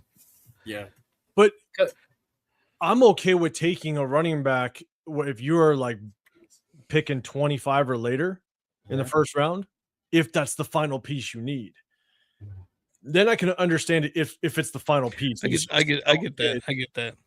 Seattle, they let Kenneth Walker go because they're not going to pay him a big price tag, which again, it just kind of goes to show how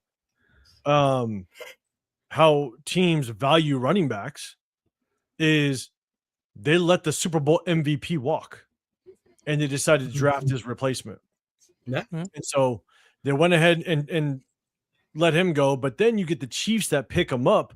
But the Chiefs were in a very just strange situation because they were only drafting fairly highs because they had a shit ton of injuries.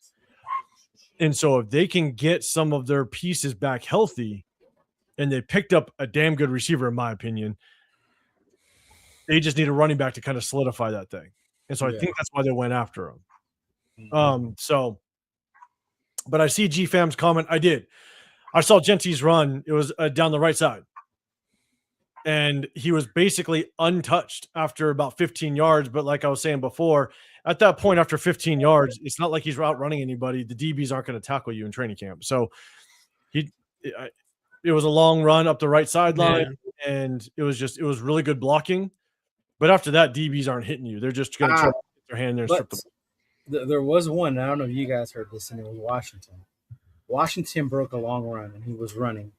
And I think it was Stooks. Stooks kept chasing him, and he chased after him. He didn't hit him, but he popped out the ball from behind him. Yeah. Yeah. That's when you practice. Yeah. So, Since you can't tackle him or hit him, you try to pop the ball out. Yeah. That's when you practice just basically trying to punch out that ball. That's why, what's his name? The linebacker over there with the 49ers? Warner. Yeah, Fred Warner. Fred Warner. Yeah. Yeah, he broke the ribs of one of the running backs because he was just trying to punch the ball out in practice. And broke his ribs. Like it broke his ribs. Yeah, you don't go to a tackle. You basically just try to punch the ball out once the running back gets past the second level. So I don't know. I'm not high on Washington. Are you, Raquel or Trona? Are you guys high on Washington? I just got to see it. I got to see him. I have to see it. Like, these are all hard questions because for me, it's kind of like, I don't know. Like, we need to get the season started so that we can really get a feel, a real feel in real-time games, like where we're at with all of these people. We don't know. We can go rounds and rounds, but I got to see how they fit. Wow. How they fit, their styles. I think I get it for the Genty hate in that he's bigger, he's faster, so he is not what Genty is and what you don't like about it. You don't like the fact that Genty's small. You don't like the fact that Genty don't have breakaway speed, right? But supposedly Washington is that prototypical big running back. Yeah. Right? We've been catfished by those, right? How many people were enamored by Zeus and his physicality? He just couldn't run. Yeah, so I mean, I don't know. It's not that I'm I'm not saying you. I'm just saying in general. Yeah. It's just I know that he's got that one cut and gone. Yeah. And if the O-line does improve, like we hope it does, then he might have those one or two opportunities a game that all of a sudden it's just down the sideline. He's gonna be one of those. He's gonna be one of those running backs that averages, 10 yards per carry, and it's because he only carries twice. He had 4 carries. Yeah, he has 4 carries for 100 yards. 40 yards. Yeah. So I do remember the Texas game though. So if you didn't want to see film on him, Raquel, the Texas game, Indiana and Texas, right? That dude, he ran over a lot of those Texas defenders. I do remember that Texas game. And like, who the fuck is this Washington kid? Yeah. And the part about Washington is when he's not very good in open space either. Yeah. But if he can get an angle on you to the sideline, that's what he's gonna outrun you. That's what it is. But if he's got to make a couple moves in the secondary, you can see he's just not very good at it. Just kind of navigating through that space. But again, like if he's one-on-one and he's got an angle to the sideline, there's a good chance he's going to beat that safety. He's going to outrun you. Yeah, and I get that, and I love the complimentary backman. I'm not saying he's gonna think, but I think what bothers me is when people say, "Oh, he's gonna take Genty's job." No, I mean they may just be. No, I don't don't think he's complementary to each other. It might work out, you know. I just think that there could be some rumblings on who they'd like to see. From Because who? the fan base is we're emotional. If he rips off a bunch of long runs, Oh yeah. and Gentry's just kind of ground and pounding a little bit, people are going to want to see him. Yeah. It'll be something new, something good. Some people are gonna be like, it's different. He's doing good. All right, one last question before we bounce. Thursday, Raquel, we'll start with you. Thursday, you see Mendoza out there for 2 quarters. He makes Carson Beck look like She wants to see him for 3. right.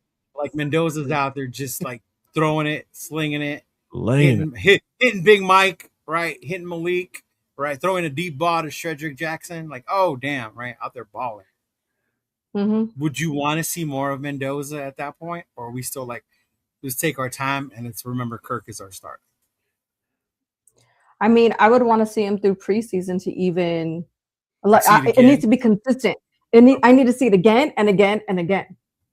Not See- just one game. One game. You is want to not see it gonna for do all 3 Oh, preseason games? Like, I want to see it for all 3 preseason games. Yep. But if not, then no. Okay. I need consistency. That's it. What about you, Chona? What was the question again? If you go on Thursday, you guys are watching the Mm-hmm. game, and Mendoza's just lighting it up, bro. Lighting it up. Like, damn, this is the kid we wanted. It's like you're watching the national championship all over again. Right? This is the kid. Do you start pushing more for this kid needs to start week 1? Or are we still chill on let's take our time, let Cousins play? No, I gotta see more of it. Because it's the Cardinals. More. Because it's the Cardinals. Ah, okay, that's fair. Because I can see people saying they want to see that against Houston, not Yeah. against Arizona. Okay. I say Houston and 49ers, even though 49ers will throw a bunch of scrubs out there. Yeah. I won't say scrubs with backups and stuff like that, but I just want to see it against number 1 defenses eventually. That's what I want to see. So I wouldn't. I'm not jumping on that wagon just yet. You know what I mean? Because I know how it is. It's preseason. We always get hyped when we see something nice in preseason. And who's the biggest George We still Atkinson have the third fan? Right yeah, here. George Atkinson the third. George Atkinson the third was the beast in the preseason. Goddamn it! And it was like back-to-back preseasons. Right. You No. guys remember GA3 in the preseason? But it's funny. We were undefeated in preseason. We went undefeated Yeah. preseason. Yeah. Yeah, so yeah, no, I don't know. I got to see more of it, more consistent. I want to see him against Houston, Houston and stuff like that. So I wouldn't say okay, that's it. That's what I want. I think at the end of the day, I want to see the better quarterback play. To be honest, if it's Kirk, it's Kirk. If it's Mendoza, it's Mendoza. Yeah. I'm okay. with him. There is a way we can ease it in. There is a way we can ease it in. If he does great and we see a little something in preseason to where we feel we're comfortable in giving him some play action in, the 1, 2, 3 games, just putting him in there here by here, just transitioning him little by little, giving him some time. If we're not doing so great, hey, then throw him in. I'm cool with that. But I do want to see some consistency and some time. But I want to see him. I'm gonna ask 805 to just what is his name? Josh Beck would do better than Mendoza. Carson Beck? Oh, Carson Beck. Whatever. Carson Beck. He's Look at whatever his name is. Does Carson Beck do better than Mendoza? Look, I said it early on. Carson Beck, that was as good of a debut performance you want to see out of a young quarterback that potentially could be your franchise or your starter. So but if even Mendoza has one like that, how would you feel about it? But even as good as that looked, I think it's just having the understanding that one, I'll make the Carson Beck example, is that I don't believe they played Jacksonville, right? Yeah. No. I don't think Jacksonville played Carolina. at all. Neither did Arizona. But preseason, I'll get it, G-Fam, I'll get it. Preseason isn't about the Jaguars trying to beat Carson Beck, right? They're trying to do their own evaluations. They're trying to everybody is, players they have, and they're trying to figure out their roster. So they're not trying to scheme against Carson Beck. And even if Carson Beck goes and plays the next preseason game really well, that team isn't trying to scheme against Carson Beck. They're trying to figure out what their roster is. They're trying Their to get roster, their system. Yeah. So even though quarterbacks look good in preseason, that doesn't have much of a relevance as to whether or not you're going to be good in the regular season, because the regular season is when these teams scheme against you. They are going to try to attack your weaknesses and minimize your strengths. Every down, every snap, every quarter, every second of that game. And not only are they going to do that to you week one, but then now they got tape on you and they're going to scheme up and try to get you week two. It's going to be a constant chess match. In preseason, that's not it. Now, if Fernando Mendoza comes out and does what Carson Beck did week one, all I'm going to say is that is extremely promising. Let's just put it out. Like it will literally take what we've seen so far and the reports that we've heard in training camp about him. Mixed reports. Yeah, I guess it's mixed reports because some of the reports are just dog shit. But like it would basically, at least what I saw on Friday and Saturday, I think it would just be extremely promising. And I think that would kind of help just say, okay, maybe he's starting to kind of answer the questions that I had based on this game film. And so that's, but what I want him to start, not necessarily, because I definitely want, because again, preseason, everything is just very basic, and those defenses, they're not trying to beat you. They're trying to evaluate their own roster and their own team. But I will definitely come back and just be like, hey, like that is one hell of a performance, and let's keep growing off of it. Okay. All right. A quick shout out to G-Fam. There was something in the air at night. The stars were bright. Fernando. You're going to come out of that game singing that song, brother. That's what you're going to do. I'm going to leave tailgates, Cheeto. Yeah. Tailgates. We were talking about that. You're definitely going to hear that song out there. Yeah, I remember that. I remember Max McGloin being preseason champion. That's true. Yeah. Mm-hmm. Hey, Raquel, did you watch or did you listen to Homegrown this past Thursday? I didn't. I missed it. Oh, I missed it. I wish you would have, because rather you guys are talking about preseason. I'll go back and watch it. David and Derek Carr, shout out to them. You know, their show, I like it. It's in the Homegrowns on Thursdays. They talked about the preseason and what it matters. Those were the vets, right? And they said the only ones who care about preseason are the fans, because they want to see football. Mm-hmm. And the kids trying to make roster spots. Yep, the guys in the bubble. Because they even broke down how much they get paid and why these kids are out there literally fighting for their lives, and why as veterans they ain't even trying to play. Like they're not even trying to play. We're just here. We're chilling. Yeah. Wait, do they get paid for preseason? It's very minimal. Very minimal. They don't get regular season. It's like a stipend they get. Mm-hmm. Oh, because I thought they didn't get paid for preseason. No, it's like a stipend they get. I think you only get like $5,200 for the whole camp as a rookie. And then I think as a veteran, the most you get is like $8,000 or something like that. Mm-hmm. Yeah, and the veterans, if you're making money, screw that. Yeah, exactly. Yeah. I didn't know if you had listened to it this week or not, Raquel, but yeah, they were talking about the preseason, getting ready, and like the only people that get excited for the preseason is like the fans, because they want to see football, the networks, and the young kids trying to make something out of their life. Yeah. Well, what happens? What happens if Fernando gets like a quarter? And I would be upset. Ooh, thank you, Dixon. That's vanilla. Like, you know what I'm saying? Like, what happens if he gets like one or two series and it doesn't look, great? I'm not saying it's going to look bad, but it doesn't look great. And then they just kind of sit him. It's like, is that just another way of them just being way too careful with the kid? Possibly. So if we only see a quarter of Fernando, that's possible. That means we will see 3/4 of AOC, and what's that other kid's name? Clark? Jacob Clark. Oh, yeah. Clark, right? Or I mean, shoot, maybe Cousins gets like one series or two series, and then Fernando ends up getting just a couple series, but then it's AOC and Jacob Clark. Like, I don't know. I just don't know. I'm just curious if they're going to be careful with him. Damn. I think as you long as go, that Raquel. O line, if the O line is solidified and they're holding it down, I Mhm. don't see why we would take him out and let him learn from that. Like I don't see why would we do that. Now, if it's collapsing, then yes, I can see them wanting to protect him.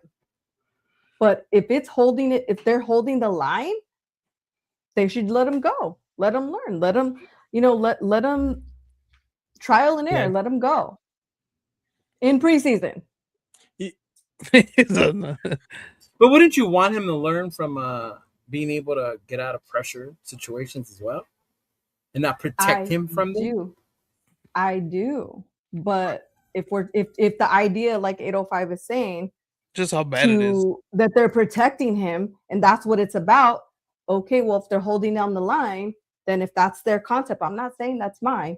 If that's what they're doing, like 805 said, okay, then don't take them out if they're holding down the line. They shouldn't be trying to protect them. I think he means protecting more as like his career, his development, not from getting like if he's just not looking great, they don't want to expose him, and they just pull him. I don't know. I'm hopefully Raquel. I hope you get your 3 quarters. That's all I'm gonna say. I hope. I'm saying the what if. We want him to get the 3 quarters. But will we be mad as fans if we don't get that? Will we start questioning either the coaching staff or questioning his development? Questioning whether we should have picked him number 1? You said it. We're very passionate fans. Yeah, we're gonna question. And if we don't get more than a quarter out of him, we're gonna question all of it. Like per game. I have to be there in that moment, and then you'll know. Yeah. I have to see it, and then you'll know. Because I'll be yelling if that's the case. I think in those moments, if I'm seeing everything, the whole picture and what's going on, it depends. It really depends on what I'm seeing in whole. In whole, and I really don't know like where I'm going to be at, or emotionally, or what stance I'm going to take, or what I really want until it starts, and until I start seeing everything. You'll definitely know. I guess we will see. Well, I don't see a world where the number 1 overall pick, because again, I've said this before, I think the Raiders are doing a very good job of just setting the foundation for Fernando, right? You got Kirk Cousins, you have a veteran that has experience with Clint Kubiak, and so you're setting the groundwork and the foundation properly. So there's no reason why we should see Fernando week 1, unless he, again, just absolutely blows everybody's mind. And even then, I'm not the biggest fan, but of starting him week 1. But it's the number 1 overall pick. I don't see any reason why he should not get a minimum of 2 quarters every single game. This is your only opportunity because you set the foundation so properly with Kirk Cousins. This might be your only time to see Fernando Mendoza in real action. And so if your plan is to, and they came out and said it, their plan is to start Kirk Cousins and hopefully the entire season. And if that's the case, this is literally going to be the only time you can see him, because this is one of my biggest concerns with, some of the things that I saw with Fernando is the fact that you only have like 14 to 15 padded practices throughout the regular season. And even when those are padded practices, you still have that red jersey on. So you're untouchable. You're still untouchable. Unless you're Max Crosby, then you get in trouble. This is going to be really the only time that Fernando Mendoza, if everything goes to plan and Kirk Cousins plays the entire season, this is the only live bullets he's going to get. Yeah. And so even if it gets ugly, I still say leave him out there and just see what this kid has. He's the number 1 overall pick. This isn't a 5th rounder. This isn't somebody that you drafted thinking, oh, well, no, he's got all these flaws, or he's got these characteristics that I could work with and I could develop it and I can make this happen. No. This is the number 1 overall pick. There's absolutely no reason why he shouldn't get at least 2 full quarters every single game and get those live bullets, because we may not see him at all during the regular season if everything goes to their plan. that The they chat's got mixed reviews. Michael feels he should get 2 quarters at the minimum. Hummer said, nope, not now. All them rookies trying to make a name for themselves, getting a hit on the number 1 pick equals an injury, so he don't even want him out to try and get hurt. If he plays lights out that quarter, I'm good sitting him down the rest of the game. Mendoza should start the first half of the 3rd preseason game. Somebody wants to see him against the 49ers, obviously, right? Because you got to beat those 49ers. You know? always got to beat them 49ers for sure. got to beat them. The Bay never forgets that rivalry. Right. Mendoza needs a minimum of 6 quarters. We'll see Mendoza play a couple. If we destroy the Dolphins in the first half, why not? Have him come in on the thing. Yeah. It's wishful. That's wishful thinking, DC. Right. But Let Mendoza learn how to read an NFL defense and then 2 quarters a game, every game, practice his patience. a half per game. Yeah, but no, I get it. You took him number 1 overall, so you want to see what you What you you invested in. What you invested in. Yeah. just get an idea. Just get an idea of what it's like, because you don't get that. You don't get any sign of that in training camp. You don't. No, you really don't. You don't. You have to see it in the games. I mean, that's when we knew that Derek Carr was ready to be the starter of that last preseason game against Seattle. Mm-hmm. And the fact that Matt Schaub had a dead arm. Mm-hmm. Yeah. You never know. Yeah. Kirk Cousins' arm can go dead real quick Yeah. at 8 years old. Yeah. So see what Mendoza can do. Like that's really it. So again, I understand the whole injury thing, but at the same time, like, you can't play a game expecting an injury. You got to do it the right way, in a sense, to try to get as much evaluation as you can during this preseason, because we may not see them all. And that's what the Cards were saying primarily, Raquel, right there, this part. You don't want injuries in the preseason. You don't want your guys getting injured unnecessarily in the preseason. That they've seen too many times where a guy playing preseason shouldn't have been out there and he got hurt and lost for, if not the whole year, in a preseason meaningless game. Yeah. Mm-hmm. Like I said, if that O-line is collapsing, I don't mind him getting taken out. I think that makes sense. But if they're holding the line, leave him in. I get that. But it's like, if they're holding it down, they're protecting him, they're giving him time to make passes, they're not allowing him to get sacked, leave him in. Well, I don't know if they explained in what context they were saying that. So, for example, right, like, it probably makes no sense to start Colton Miller. Right. We know he's our left tackle. Yes. Right? Yeah. So there's no point in, if he wants to go get a series. Okay. Right. Unless you want a series to create that cohesiveness with his starting 5. Yeah. We know he's the starter. But I think with Mendoza, you're sitting there going, and I'm sorry, the amount of people that were saying this when we drafted him, or even prior to drafting him, that he is the savior, he's going to be him, he's the next thing that's going to be, going to win us 5 Super Bowls. Right. If that's the case, then I just want to see what he looks like in preseason. Again, I'm not saying start him week 1, but if he's that good, then let's see him. Let's just see him in a preseason game. And so, and if he does play, I would want to see Colton out there. I would want to see Linderbaum out there. Those guys out there. Give him the best chance. Yeah. Mm-hmm. But like I don't want to see Meredith out there. I don't want to see Oh, whoa! That's Jesus Christ!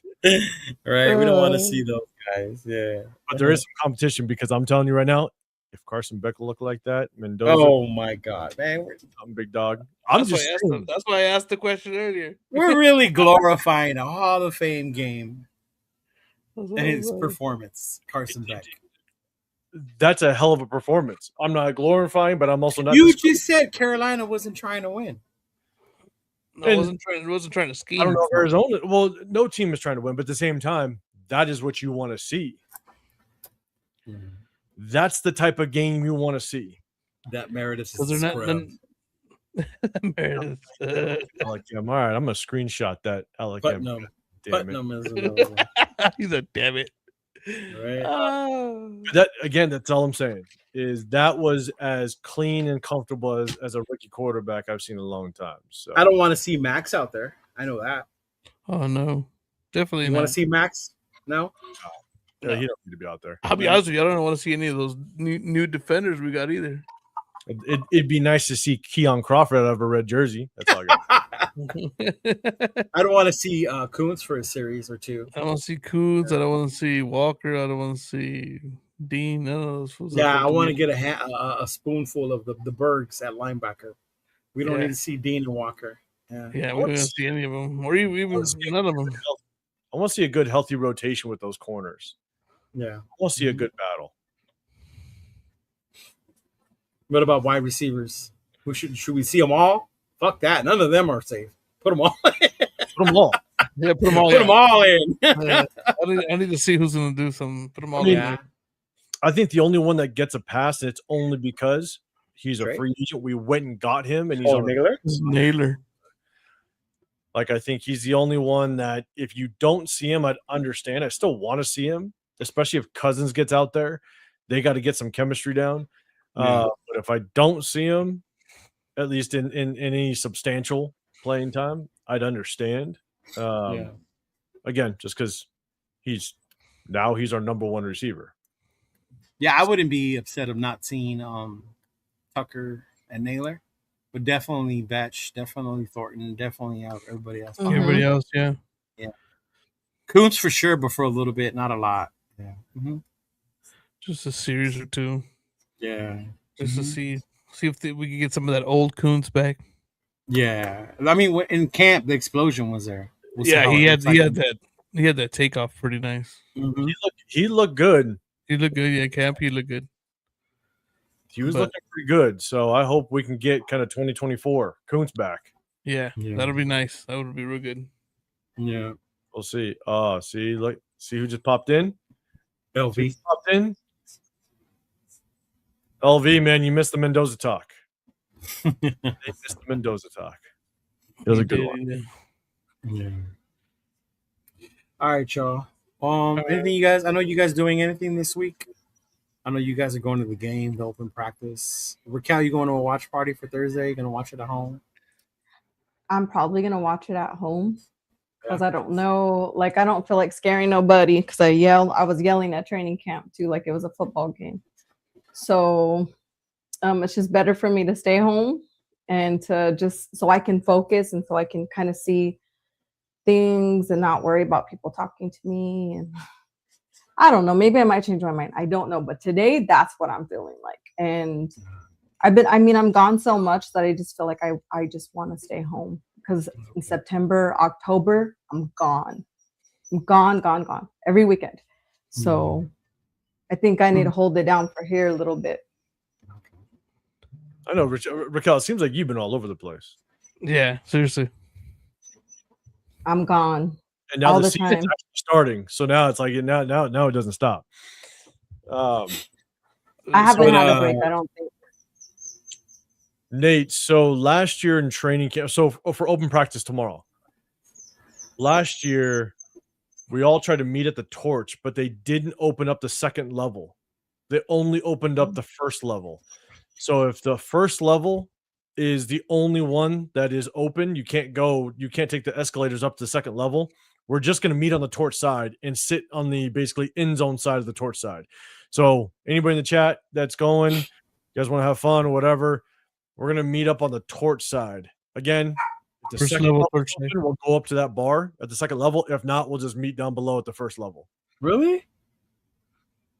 What about last year? No, for this year. Well, You guys are supposed to meet up at 5:00 at the Raider Image Store so you can go in with Mitchell Rents and Chugs. they're going to be there. Yeah. This is any fan that wants to sit with or near us at the practice. Please meet us Tuesday, 5 p.m. The Raider Image Store at Allegiant Stadium. Okay, Oh, so my God. Nate, no, okay, so Nate, we're gonna meet on the first floor on the Torch side. And just leave it at that. Oh my God. Nate, I'll message you. We'll link up. And We did. AR, we got a dope ass photo next to the Mhm. church. Yeah. You see, I'm gonna go with Mitch. I'm gonna go in with Mitch. Oh my god. Just make sure you get some footage for Jeff. Right? Yeah. But yeah, I'll be there, and then going to the preseason game on Thursday. Same thing. I'm basically gonna get seats next to the torch again, so I'll be by the torch. So if I anybody saw some club level ones for like $40, yo. I don't like sitting that low though. Honestly, I like Yeah? sitting high where I can kind of see everything. Mm-hmm. So, but everybody chills by the torch. Everybody's around there, so it just seems like a good spot to kind of be at. So, yeah, I'm gonna get a couple beers at the torch and then walk over to somewhere probably around 204, 205. So, I found some cheap tickets for like $30, 30. Yeah, I've seen them. They're going a lot. Damn. Yeah, preseason games are cheap. Yep. I'll be. Yeah. Okay. That'll be. Trying Okay. to make sure. I'm trying to see if I get out on time on Thursday and then go to the game. You got some bleeds and he's gonna wake his way Yeah. down. Or you can get some nosebleeds for like $17 and then just chill around the torch. Yeah. In all honesty. You could work your way down. I've done it before. But I will tell you that if the preseason games were not all on a Thursday, I would have went. Yeah. went, but Are they all on a Thursday this year? Yeah, they're all on Thursday. Oh shit, This week is Arizona. Next week we're at Houston, and then the last game is the 49ers. the 49ers. Yeah. Yeah, you literally could just. I'm guessing because it's Arizona, it's probably not 15. that packed. Yeah, like it's not going to be that packed, and so you basically just wait till halftime. Yeah. Once halftime's done, you'll see where the empty seats are. Then you could just go sit down. Yep. Mhm. So all you Raider fans that say the games are too expensive, here's your chance. I don't want to hear no excuses. just get your $15. way in, work your way down. $15. $15. Work your way down. You'll be all right. So, No excuse to not go on a Thursday night for preseason. Leo, I what time heard- what time are you going to get into town tomorrow? I'm not. I have another interview tomorrow. God, okay, not going to be able to make Yeah. it. Yeah, I'll be done by like 12. So by the time, what time is it open tomorrow? I think parking. You can get in line for parking at like 3, and then they And open the up parking gates? at 4. At 4? And then gates open at 4:30. I think for Yeah, I ain't trying. I heard people talking about the things open at 1. Like, why are we trying to tailgate? Like, you know how hot it is right now? Ain't no one trying to tailgate right now. Yeah, you got your mind. Hell no. Hell no. Plus, it's free parking, so it's just like it's Yeah. not like you have to like go somewhere else and park in some crazy spot. It's free parking, so just Yeah, it's free parking all the way around. and get in that stadium and have a beer because I'll be doing that instantly. Too Oh, far from my. hold on, you're saying tailgating for the Arizona game, for the Yeah. preseason game? Mhm. Oh yeah, fuck that. No. Yeah. Nope. There ain't gonna be nobody tailgating. Dude, those of us who go all the time, we don't even tailgate that long for the home opener. Yeah, no, we walk around, just look around and get headed. We do like a lap or two, then we go inside. Yeah. It's hot. Mhm. It is hot that first game. No, we make sure we get to our spot. Yeah. We stay there as That long as possible, and then we just take that short. We take the short walk. Take the walk and then That's true. AR has attended more Raider games than some people that live near here. That is true. That Go is so figure. true. Go Yep. figure. Some so-called Or who- diehards. people have- Some so-called never diehards. been to one game in Vegas. Never been to Never one game been in to Vegas. Allegiant. Like, And you got my I know, man right? AR, who's been to fucking games there. But when you spend half your life out here in the Vegas area, then go to LA like Afakasi, Jesus Christ, he came out here last year, and I'm sitting there going, wait a second, weren't you supposed to go home 2 months ago? yeah, I remember that. I remember he was here for the last game of the season, bro. He was with us the last game He of the was with season. us the last Oh, game my. of the fucking season, bro. That was Yeah. crazy. He was out here, yeah. That was good though. Mhm. That was good. It was good looking up at AR, man. Perfect time too, because it wasn't hot anymore. Yeah. I know. Yeah. I'm serious. like No, literally, we're you not came even from we're not down under. even talking about Jeff Dixon because Jeff's going this year. Yeah. He Jeff's is. going this year. Yeah. Mhm. Talking Jeff's about some other going. people. Mhm. But all right, Okay. y'all. Good All right, show. man. Hopefully Yes, we get to let's see go. some good game. Some good Hopefully stuff. open practice is chill. Chona, get me Jeremiah Love's autograph. I got you. That would be much appreciated. Go Irish. I'll yeah. take a Notre Dame jersey with me. Shoot, if I was gonna go to the Cardinals game, I was gonna wear my Jeremiah Love jersey, just so you know. I do have a Notre Dame one, but nonetheless. Yeah, Notre Dame one. Yeah. But yeah, no, hey Chun, I'll hit you up. I'll let you know. I might do the same thing as Nate, just buy a nosebleed and then basically walk around the torch. All right, that works. So I'll let you know if you can make it. We'll link up for sure. Yeah, I'm down with that. All right, Joe. Cool. Take it easy. All right, yeah. All right, Have a good everybody. one. Appreciate good you. night. See You guys later. appreciate See you guys later. on here and See what talk. happens Thursday. Let's see what happens Thursday. Let's go. I know. Yes. Cool. I appreciate you guys. All right, man. brother. Yeah, have a good one. Just win, baby.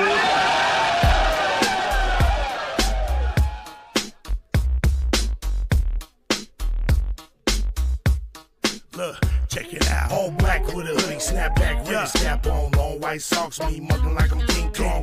With them all black Chuck Taylors. West side and this bitch yelling Raiders. Thuggin', cause we know with it. Motherfuckers like y'all suck, but we don't give a fuck, nigga. We deal with it. Jaw jacking, getting nigga fucked up with the quickness. Parking lot scribbles, giving nigga the business. Shh, quiet, the fuck you mean? We yelling Raiders, bitch. Like fuck your team, you wanna talk your shit. Get sad like Scream Stadium, take off, nigga. Homicide scene. Oakland to LA, LA to Oakland, Las Vegas, Sin City, steady smoking. Raiders looking to get another ring like fuck y'all haters, nigga. Y'all know I mean, we yelling Raiders, bitch. Y'all know what's up, like Raiders, bitch. Wicked, two niggas up like Raiders, bitch. I show no love like Raiders, bitch. Nigga, we don't give a fuck.